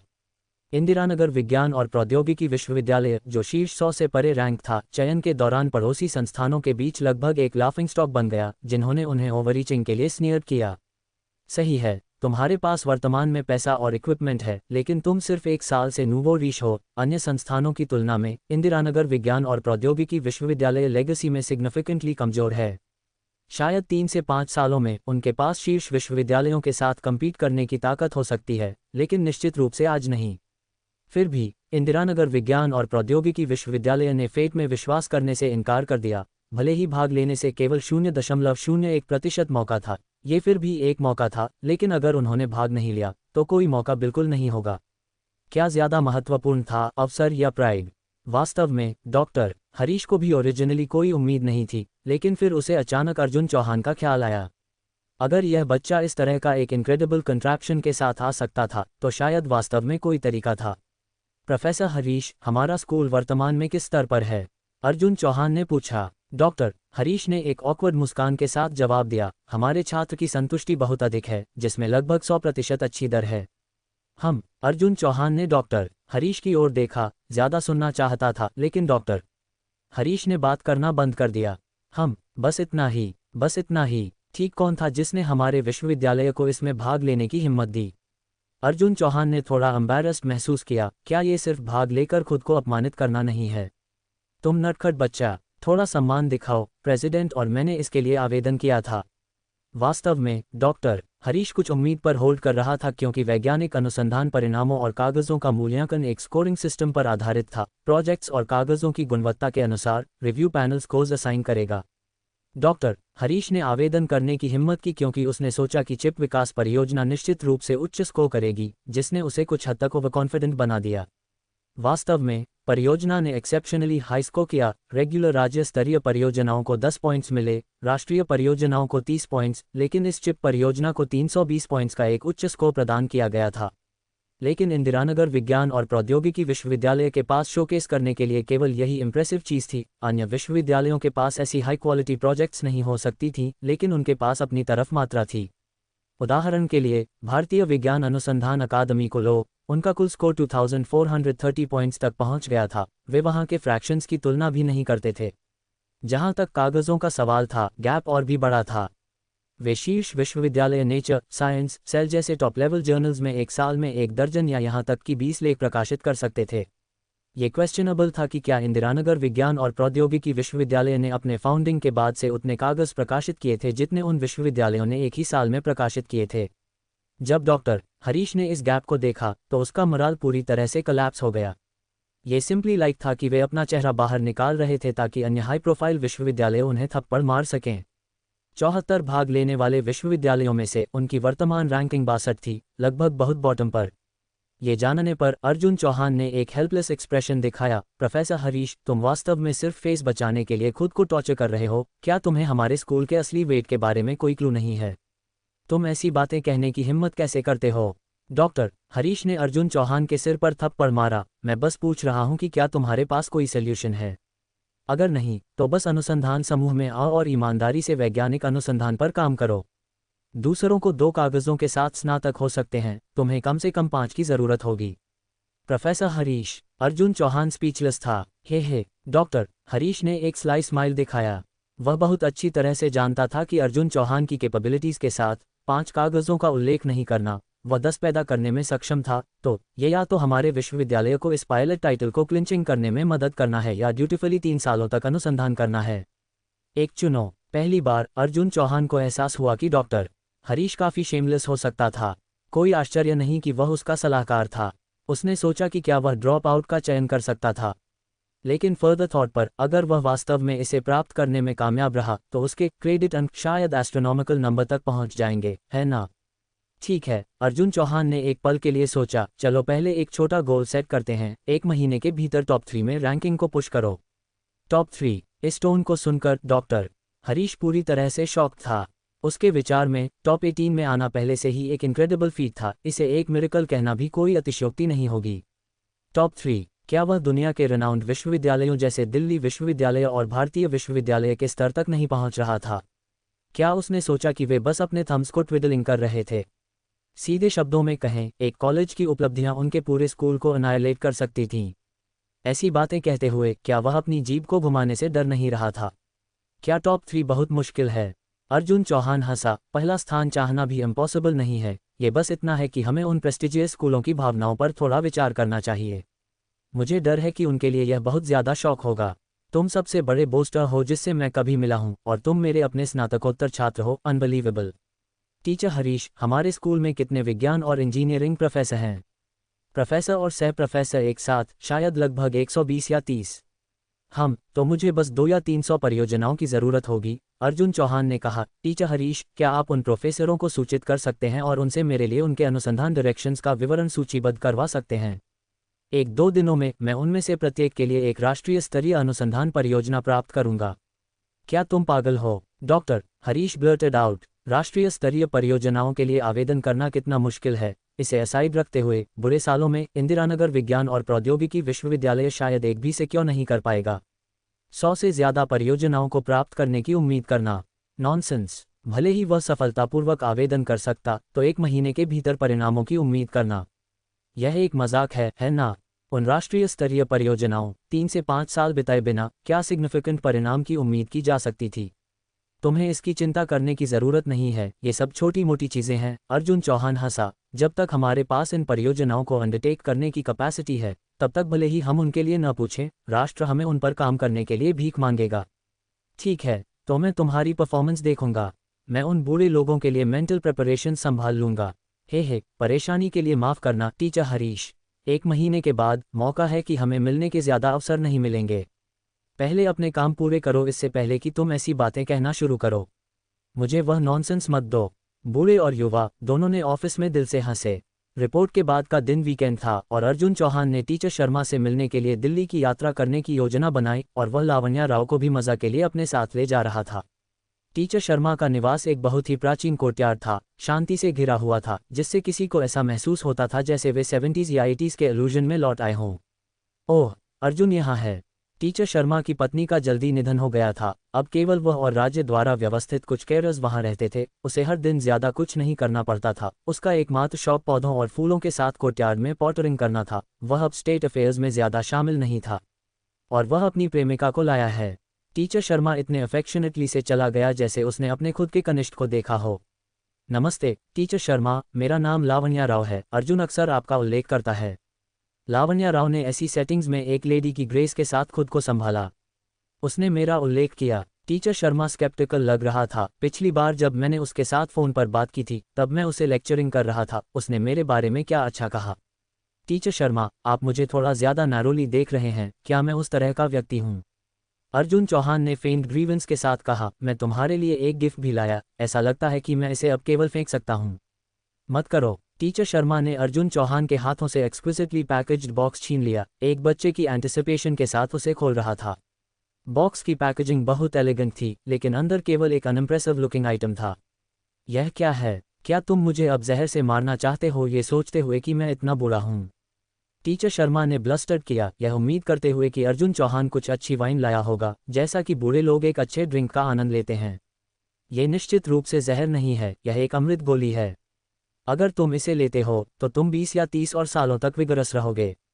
चलो भी, मुझे लगता है कि तुम नकली दवा बेचने वाले एक क्वैक हो। नकली दवा? अगर तुम्हें मुझ पर विश्वास नहीं है तो गुप्ता परिवार में चारों ओर पूछो। बूढ़े जनरल गुप्ता इतने हेल्दी इसलिए हैं क्योंकि उन्होंने मेरी दवा ली। तुमने क्या कहा? बूढ़े गुप्ता ने तुम्हारी दवा ली? ये सुनकर बूढ़ा शर्मा अचानक अनविगरेटेड हो गया। उसका गुप्ता परिवार से बूढ़े मास्टर गुप्ता के साथ एक बहुत अच्छा संबंध था। कुछ महीने पहले जनरल गुप्ता के पुराने घाव रिलैप्स्ड हो गए थे और वह लगभग इसके माध्यम से नहीं बना। डॉक्टरों ने कहा कि हालांकि वह इस बार बच गया, उसके पास शायद केवल कुछ महीने बचे थे। लेकिन जनरल गुप्ता को देखने के लिए उसकी लास्ट विजिट के दौरान वह वास्तव में सीधे ट्रूप्स में चला गया था और यहां तक कि रिंग पर उन युवा विशेष बल के साथ स्पार भी किया था। 100 साल के करीब का एक बूढ़ा आदमी अपने शुरुआती 20s में विशेष बल के साथ स्पारिंग कर रहा था। क्या तुम विश्वास कर सकते हो? उसने एक पॉइंट पर यह भी सोचा कि यह जनरल बूढ़े मास्टर गुप्ता का मौत से पहले फाइनल रैली था। बाद में उसे पता चला कि बूढ़े मास्टर गुप्ता के जन्मदिन पर उसके पोते अमित गुप्ता ने उसके लिए कुछ चमत्कारी एलिक्सिर प्राप्त किया था। अब अपनी उम्र के बावजूद उसकी फिजिकल कंडीशन लगभग किसी की तरह थी जो अपने 30s या 40s में था और इसे साबित करने के लिए मेडिकल रिपोर्ट्स थीं। जब ये खबर बाहर आई तो दिल्ली में पूरा एलीट समाज अप्रोह में था। उन सभी ने अमित गुप्ता से यह पता लगाने की कड़ी कोशिश की कि वे इस चीज़ को कहाँ से प्राप्त कर सकते हैं, लेकिन सभी प्रयास व्यर्थ थे। ये सोचने के लिए कि चमत्कारी एलिक्सिर वास्तव में अर्जुन चौहान से आया था। अच्छे लड़के, तुम्हारा ये गिफ्ट हल्का नहीं है। बूढ़ा शर्मा ने एक ग्रिन के साथ इसे स्वीकार कर लिया। इस उम्र में कौन हेल्थियर नहीं रहना चाहता? तो इस बार तुमने क्या ट्रबल पैदा की है? तुम क्या कह रहे हो? ये देखो, क्या मैं उस तरह का व्यक्ति दिखता हूं जो ट्रबल पैदा करता है? अर्जुन चौहान ने जवाब दिया कॉन्फिडेंस के साथ। दिखता हूं? हटा दो, और तुम बिल्कुल उस तरह का व्यक्ति हो। अब तुमने मेरी भावनाओं को चोट पहुंचाई है। मैं इस बार देश में योगदान करने के लिए यहां आया हूं। तुम पर विश्वास करो और मैं एक फूल हूं। बूढ़ा शर्मा ने अर्जुन चौहान पर अपनी आंखें घुमाई। पहले ही उगल दो। हे, क्या तुम प्रौद्योगिकी विभाग में किसी को जानते हो? प्रौद्योगिकी विभाग? तुम्हें उनकी किस लिए ज़रूरत है? क्या शिक्षा मंत्रालय वर्तमान में पायलटिंग के लिए वैज्ञानिक अनुसंधान विश्वविद्यालयों का मूल्यांकन नहीं कर रहा है? मैं हमारे स्कूल के लिए कुछ परियोजनाएं सिक्योर करना चाहता हूं। तुम मुझे एक गलती करने के लिए कह रहे हो? बूढ़े शर्मा की अभिव्यक्ति कुछ हद तक अननेचुरल हो गई। ये सिद्धांत का मामला है। मुझे डर है कि मैं तुम्हारी मदद नहीं कर सकता। देश हर साल इतनी ही परियोजनाएं आवंटित करता है और हर कोई अपनी क्षमताओं पर निर्भर करता है। मैं बस उन्हें तुम्हें नहीं दे सकता। अगर अन्य विश्वविद्यालयों को पता चला तो उन्हें आपत्तियां होंगी। बूढ़े शर्मा, बस मुझे बताओ, हमारी कितनी राष्ट्रीय परियोजनाएं हर साल पूरी होती हैं? इस सवाल ने बूढ़े शर्मा को एम्बैरेस्ड कर दिया। वैज्ञानिक अनुसंधान सिस्टम में शामिल कोई भी जानता था कि परियोजना की परवाह किए बिना बहुत फजूल होता था। कुछ परियोजनाएं लैबोरेटरी में कुछ परिणाम दिखा सकती थीं, लेकिन इंडस्ट्रियली एब्सोल्युटली अनफीजिबल थीं, जो केवल एकेडमिक एक्सरसाइजेस के रूप में समाप्त होती थीं। और देश की अनुसंधान फंडिंग इस प्रकार इन परियोजनाओं पर बर्बाद हो जाती थी। हर साल अगर लगभग 1 दर्जन या इतनी परियोजनाएं वास्तव में एक अंतर लाती थीं, तो ये पहले से ही देश के लिए एक सिग्निफिकेंट एडवांसमेंट था। ये लगभग 20 से 30% है। बूढ़े शर्मा ने संख्या को थोड़ा इन्फ्लेटेड किया। 1 महीने में मैं सभी परियोजनाओं का 100% पूरा कर सकता हूं और अनुसंधान फंडिंग के लिए राज्य से एक भी डाइम की ज़रूरत नहीं होगी। मैं बस यही पूछता हूं कि परियोजनाओं का नाम इंदिरानगर विज्ञान और प्रौद्योगिकी विश्वविद्यालय के तहत हो। क्या तुम सीरियस हो? बूढ़ा शर्मा ने कहा, वे परियोजनाएं कुछ ऐसी नहीं हैं जिन्हें तुम्हारा विश्वविद्यालय संभाल सकता है। भले ही तुमने 3 से 5 साल बिताए, भारतीय विज्ञान अनुसंधान अकादमी के एकेडमिक ग्रुप्स भी एक भी पूरा करने में सक्षम नहीं हो सकते हैं। मुझे यहाँ बोस्ट मत करो। बेशक, मैं सीरियस हूँ। क्या मेरे पिछले रिकॉर्ड्स में कोई फजूल है? इस पर सोचते हुए बूढ़े शर्मा को अचानक एहसास हुआ कि उसके सामने वाला व्यक्ति कोई ऑर्डिनरी स्नातकोत्तर छात्र नहीं था, वह अर्जुन चौहान था। तुम्हें कितनी परियोजनाएं चाहिए? मैं तुम्हारे लिए पूछने जाऊंगा। बहुत ज़्यादा नहीं, बस कुछ 100 से शुरू करो। कुछ 100? क्या तुम्हें लगता है कि ये वैज्ञानिक अनुसंधान परियोजनाएं थोक में हैं? अर्जुन चौहान द्वारा उल्लिखित संख्या सुनकर बूढ़ा शर्मा को लगभग हार्ट अटैक आ गया, क्योंकि अर्जुन का लक्ष्य राष्ट्र की वार्षिक वैज्ञानिक अनुसंधान परियोजनाओं का अकेले मोनोपोलाइज करना था। ये तो बिल्कुल अब्सर्ड है। बूढ़ा शर्मा, तुम ऐसा नहीं कह सकते। अर्जुन चौहान ने एक मिस्चिवस ग्रिन के साथ कहा, उन परियोजनाओं को किसी के द्वारा करने की ज़रूरत है ना? मैं उन्हें जल्दी और अच्छी तरह से कर सकता हूं और सरकार को एक भी पैसा खर्च नहीं करना पड़ेगा। तुम इसे किसी भी तरीके से काट लो, देश का ही लाभ है। क्या तुम जानते भी हो कि ये परियोजनाएं क्या हैं? बूढ़ा शर्मा ने सीधे पूछा, भले ही मैंने वे परियोजनाएं तुम्हें सौंप दी, क्या तुम वास्तव में उन पर तुरंत काम करना शुरू कर सकते हो? केवल अनुसंधान डोमेन्स को व्यवस्थित करने, अनुसंधान योजनाएं बनाने और शोधकर्ताओं को तैयार करने में 3 से 5 महीने लगेंगे। 1 महीना? तुम सपना देख रहे हो? बूढ़ा शर्मा, हम एक शर्त क्यों नहीं लगाते? अर्जुन चौहान ने प्रस्ताव रखा। बस मुझे 1 दिन दो और मैं सभी थियोरेटिकल एनालिसिस और रिसर्च प्लान्स पूरे कर दूंगा। अगर मैं यह नहीं कर सका तो तुम कह सकते हो कि मैंने आज तुम्हारे सामने पात दिया। ओह, इतने कॉन्फिडेंट? मैं इसे क्षमता कहता हूँ। हम तुम्हारी थियोरेटिकल एनालिसिस और रिसर्च प्लान्स तब तक नहीं गिने जाएंगे जब तक परियोजना के लीडर्स उनकी समीक्षा नहीं करते और सहमत नहीं होते। बूढ़ा शर्मा को थोड़ा नर्म होते हुए सुनकर अर्जुन चौहान को पता था कि उसके पास एक मौका था। ठीक है, बस मुझे उन परियोजनाओं के सामान्य थीम्स और डायरेक्शंस बताओ। रुको, बूढ़ा शर्मा ने एक बहुत ही पुराने ज़माने का सेल फोन बाहर निकाला, फिर एक फ़ोन बुक बाहर निकाला और उसे फ्लिपिंग करना शुरू कर दिया। उसने एक नंबर डायल किया, फिर अर्जुन चौहान पर ग्लेड किया, बस इंतज़ार करो। नमस्ते, बूढ़े सुरेश, यह मैं हूँ, बूढ़ा शर्मा। इस साल हमारे राष्ट्र की वैज्ञानिक अनुसंधान परियोजनाएं अभी भी तुम्हारे द्वारा कोऑर्डिनेटेड हैं, है ना? ओह, हाँ, क्या तुम मुझे वे डिटेल्स भेज सकते हो? हाँ, मेरे पास यहाँ कोई है जो इन प्रोजेक्ट्स को चेकआउट करना चाहता है। ठीक है। कुछ स्मॉल टॉक के बाद, ऑफिशियल बिजनेस को लपेटने के बाद, कुछ ही मिनटों बाद बूढ़ा शर्मा के स्टडी में फैक्स मशीन से दस्तावेजों का एक ढेर प्रिंट होना शुरू हो गया। 100 से ज़्यादा पेज, साल के लिए राष्ट्र की 158 परियोजनाओं के थीम्स और समरीज को कवर करते हुए। खुद ही देख लो, बूढ़ा शर्मा ने अपनी चाय की चुस्की लेते हुए कहा। यह मत कहना कि मैंने तुम्हें चेतावनी नहीं दी थी। कोई भी परियोजना जो राष्ट्रीय स्तरीय वैज्ञानिक अनुसंधान के रूप में क्वालिफाई होती है, वह सिंपल नहीं है। वे न केवल थियोरेटिकली रोबस्ट हैं बल्कि हाईली एप्लीकेबल भी हैं। अर्जुन चौहान ने दस्तावेजों को उठाया और कैजुअली कुछ पेज पलट दिए। बायोमेटालर्जिकल इंजीनियरिंग प्रौद्योगिकी, उच्च प्रदर्शन पावर बैटरी निर्माण प्रौद्योगिकी, पहनने योग्य स्वास्थ्य निगरानी उपकरण, सिकमेम्स आधारित उपग्रह सटीक स्थिति निर्धारण और रवैया नियंत्रण, माइक्रोथ्रस्टर एरेस के लिए सैद्धांतिक नींव और अनुसंधान विधियां। ये सब क्या बकवास है? अर्जुन चौहान, हालांकि एक्सटेंसिव थियोरेटिकल नॉलेज से भरा था, उसे तुरंत कुछ टैंजेबल पैदा करना मुश्किल लगा। हा, अब कंफ्यूज्ड हो? अर्जुन चौहान की अभिव्यक्ति देखकर बूढ़ा शर्मा हंसे बिना नहीं रह सका। एक रात की थियोरेटिकल एनालिसिस स्कीम? मैं तुम्हें दुनिया का सारा समय दे सकता हूं और तुम फिर भी खाली हाथ ही आओगे। बूढ़ा शर्मा, कल इसी समय मिलते हैं, हम डेट को मिस नहीं करेंगे। अर्जुन चौहान इसे अकेले नहीं समझ सकता था, लेकिन इसका मतलब यह नहीं था कि कोई और नहीं कर सकता था। ... मुझे पॉटी जाना है। दिल्ली में अपने विला में वापस अर्जुन चौहान ने जल्दी से अकेले बाथरूम में स्लिप होने का एक बहाना ढूंढा, और जैसे ही मिस्टिकल पोर्टल उठा, रेस्टरूम में एक तेज गंध के अलावा कुछ नहीं बचा था। गोदान, मेरे लिए टीचर्स का एक और बैच समन करो। अर्जुन चौहान चिल्लाते हुए सुपर गॉड अकादमी में घुस गया। वहां पढ़ रहे सभी छात्र हैरान थे, यह नहीं समझ रहे थे कि उसे क्या चाहिए। इस बार अर्जुन चौहान वेल्थ से फ्लश था, उसके पास हजारों क्रेडिट अंक थे और उसने सीधे 20 टीचर्स को समन किया। अर्थस, डीन को नमस्कार करता हूँ। थानोस, डीन को नमस्कार करता हूँ। कोपरनिकस, डीन को नमस्कार करता हूँ। गैलीलियो, डीन को नमस्कार करता हूँ। टेस्ला, डीन को नमस्कार करता हूँ। तारो नानको, डीन को नमस्कार करता हूँ। तारो हिगाशी, मैं डीन से मिला हूँ। ग्रे वुल्फ, मैं डीन से मिला हूँ। काओ झेंगचुन, मैं डीन से मिला हूँ। लिन डोंग, मैं डीन से मिला हूँ। हॉकिंग, मैं डीन से मिला हूँ। ... वाह, हमने डायमेंशनल बैरियर्स को पूरी तरह से तोड़ दिया है। अर्जुन चौहान ने कंप्लेन करने से खुद को रोक नहीं सका। पता नहीं क्यों, लेकिन वह कुछ वैज्ञानिकों को हासिल करने के लिए ईगर था, लेकिन 20 टीचर्स में से आधे से ज़्यादा विभिन्न डोमेन्स के एक्सपर्ट्स थे। लगभग उन सभी वैज्ञानिकों को इकट्ठा कर रहे थे जिन्हें उसने बचपन से अपने बायोलॉजी, केमिस्ट्री और फिजिक्स टेक्स्ट बुक से पढ़ा था। जहां तक दूसरों का सवाल था, थानोस भी दिखाई दिया। उसे याद था कि उसके माता पिता ने इस पैरेलल यूनिवर्स के लिए थानोस को अभी अभी कैप्चर किया था जब वे चले गए थे। उसने सोचा कि क्या इन्फिनिटी गॉन्टलेट के साथ अपनी उंगलियों को स्नैपिंग करने से दुनिया की आधी आबादी को वास्तव में वाइप्ड आउट किया जा सकता था। उसे याद था कि तारो नानको अल्ट्रामैन का ह्यूमन फॉर्म था और तारो हिगाशी कामन राइडर ब्लैक था। उसे यह मानना पड़ा, तारो नाम वाले लोग वास्तव में हैंडसम गाइज थे, लेकिन ग्रे वुल्फ और काओ झेंगचुन क्या थे? टीचर्स के इस समूह में क्या अजीब चीज़ें स्लिप हो गई थीं? अर्जुन चौहान ने सीधे सभी टीचर्स को एक एडमिनिस्ट्रेटिव स्ट्रक्चर में असाइन कर दिया। काओ झेंगचुन के मजबूत इंसिस्टेंस पर अर्जुन चौहान ने विशेष रूप से उन छात्रों को दंडित करने के लिए ईस्टर्न डिपो की स्थापना की जो स्कूल के नियमों को तोड़ते थे। बेशक, अर्जुन चौहान ने उससे ये भी याद दिलाया, शिक्षा ठीक है, लेकिन कोई नाइव्स नहीं। सभी टीचर्स कृपया यहाँ आओ और चारों ओर इकट्ठा हो जाओ। अर्जुन चौहान ने सुपर गॉड अकादमी के सभी टीचर्स को अपने साइड में बुलाया। डीन, क्या आपके कोई इंस्ट्रक्शंस हैं?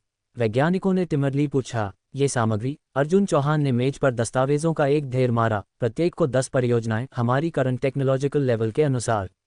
एक दिन के भीतर प्रत्येक परियोजना के लिए सभी थियोरेटिकल एनालिसिस और प्रिसाइज प्लान्स प्रदान करो, जिसमें कोई भी एक्यूरेट सपोर्टिंग डेटा शामिल हो। टीचर्स ने तुरंत एक डिस्ट्रेस्ड लुक दिखाया। अपनी खुद की दुनिया में उन्होंने कैफरी वैज्ञानिक अनुसंधान किया था। सुपर गॉड अकादमी में आकर हालांकि उन्होंने अपनी फ्रीडम खो दी थी, उन्होंने अपने अनुसंधान में इटर्नल लाइफ और अनलिमिटेड डेप्थ प्राप्त की थी। उन्होंने सोचा कि उनके डेली टास्क्स बस पढ़ाना होंगे, लेकिन उन्होंने अर्जुन चौहान कैपिटलिस्ट के एक्सप्लॉयटेशन का भी सामना करने की उम्मीद नहीं की थी। कफ कफ डीन, हम सभी के पास केवल हमारे विशिष्ट डोमेन्स में डीप स्टडीज हैं। इनमें से कुछ टास्क्स हमारी एक्सपर्टीज से परे हैं। एक दिन काफ़ी मुश्किल हो सकता है। तुम किसी और को उससे मूर्ख बना सकते थे, लेकिन मुझे। अर्जुन चौहान ने दूरी में एक मूविंग ह्यूज बिल्डिंग की ओर इशारा किया और कहा, वहाँ वेरियस यूनिवर्सेस से सबसे उन्नत टेक्नोलॉजिकल नॉलेज इकट्ठा होती है। ये परियोजनाएं उन नॉलेज के फ्रेमवर्क्स के भीतर सबसे बेसिक और फाउंडेशनल हैं। तुम्हारे दिमाग इतने डेवलप्ड हैं कि तुम उन्हें मिनटों में थरली कॉम्प्रहेंड कर सकते हो। क्या तुम मेरे साथ स्लूपी होने की कोशिश कर रहे हो? अर्जुन चौहान ने फियर्सली कहा, या क्या तुम काम नहीं करना चाहते हो? अर्जुन चौहान ने चिल्लाया, सुपरवाइजर काओ, तुम्हारी सेवा में। काओ झेंगचुन एक शानदार रोब में ड्रेस्ड अर्जुन चौहान के बगल में दिखाई दिया। डीन, तुम्हारे क्या कमांड्स हैं? मैं तुम्हें एक और अथॉरिटी दे रहा हूं। अब से जो टीचर्स मैनेजमेंट को प्रस्तुत नहीं करते, उन्हें भी ईस्टर्न डिपो द्वारा हैंडल किया जाना चाहिए। तुम स्टूडेंट्स को रैंडमली हिट, स्कोल्ड या इंसल्ट नहीं कर सकते, लेकिन तुम टीचर्स के साथ ऐसा कर सकते हो। हाँ, काओ झेंगचुन ने तुरंत एक सिनिस्टर एक्सप्रेशन दिखाया। आखिरकार सुपर गॉड अकादमी के टीचर्स मरते नहीं थे। भले ही एक लिम्ब को सेवर्ड कर दिया जाए, वह वापस बढ़ सकता था, इसलिए इन टास्क्स को अंडरटेकिंग करने में उसे कोई साइकोलॉजिकल बर्डन नहीं था। इस बंच ऑफ ओल्ड गाइज ने अभी अभी मेरे ऑर्डर को डिफाइड किया, उन्हें प्रोसेसिंग के लिए तुम्हें सौंप दो। एक का उदाहरण बनाओ, पहले न्यूटन को नपुंसक बनाओ, जैसा तुम आज्ञा देते हो। इस कमांड को सुनकर न्यूटन तुरंत पिस हिमसेल्फ हो गया। हालांकि वे सुपर गॉड अकादमी में मर नहीं सकते थे, फिर भी उन्हें दर्द महसूस होता था। वे उन high force value chart teachers नहीं थे, तो वे काओ झेंगचुन के खिलाफ क्या रेजिस्टेंस ऑफर कर सकते थे? डीन, हम पहले सिर्फ मजाक कर रहे थे, न्यूटन ने एक बूटलिकिंग स्माइल के साथ कहा। ऐसा टास्क तुम्हें एक दिन की क्यों ज़रूरत होगी? आधा दिन काफ़ी है। हाँ डीन, क्या हम यहाँ सिर्फ तुम्हारी सेवा करने के लिए नहीं हैं? ये काम 1+1 जोड़ने से अलग नहीं है, थियोरेटिकल एनालिसिस प्रदान करने का उल्लेख नहीं करना। यहाँ तक कि सीधे कई कागज़ लिखना भी कोई समस्या नहीं होगी। आश्वस्त रहो डीन, हम सामग्री यहाँ छोड़ देंगे। कल इसी समय आओ और उन्हें उठा लो। अगर हम डिलीवर नहीं कर सके तो हमारे साथ जो तुम चाहो वह करो। यह ज़्यादा अच्छा है। अर्जुन चौहान एक स्वैगरिंग लाफ के साथ सुपर गॉड अकादमी से चला गया। टीचर्स ने राहत की सांस ली। ये डैम कैपिटलिस्ट। हे, कल तुम्हारी वह ब्रैग कैसे निकली? अगर तुम योजना नहीं बना सकते तो तुम आज भी नहीं आए होते। मुझे तुम्हें देखकर एम्बैरसमेंट होती, अर्जुन चौहान ने सुबह सुबह फ़ोन पर चिढ़ाया। कल रात अर्जुन चौहान ने उसे जो एलिक्सिर दिया था, उसे लेने के बाद वह ऐसा महसूस करके उठा जैसे वह रिबॉर्न हो गया हो। उसने दशकों में इतना रिलैक्स्ड महसूस नहीं किया था। हे, तुम मुझे अब चैलेंज कर रहे हो? अपना फैक्स चालू करो, मैं तुम्हारे दोस्त के चेकआउट के लिए पहले एक रिपोर्ट भेजूंगा, अर्जुन चौहान ने एक लाफ के साथ कहा। और अगर तुम मुझसे बाद में मिलना चाहते हो तो तुम मुझे अपनी कार में लेने आते हो, वरना मैं नहीं आ रहा हूँ। तुम्हें फैट कह रहा हूँ और तुम वास्तव में हफ एंड पफ करना शुरू कर देते हो। ओके, मैं इंतज़ार कर रहा हूँ। आज राष्ट्रीय विज्ञान विभाग में कोई भी छुट्टी नहीं ले रहा है। अर्जुन चौहान ने फ़ोन काट दिया और सुपर गॉड अकादमी में स्नीक करने के लिए एक बहाना ढूंढा। हर कोई कहाँ है? अर्जुन चौहान चिल्लाया, क्या तुम ईस्टर्न डिपो में जाना चाहते हो? ओह, चलो भी, हम यहाँ आते हैं। न्यूटन, कोपरनिकस, आइंस्टीन और अन्य एक पोर्टल से बाहर दौड़े। प्रत्येक के हाथ में दस्तावेजों का एक ढेर था। लगभग हर किसी की आंखों के नीचे हैवी डार्क सर्कल्स थे।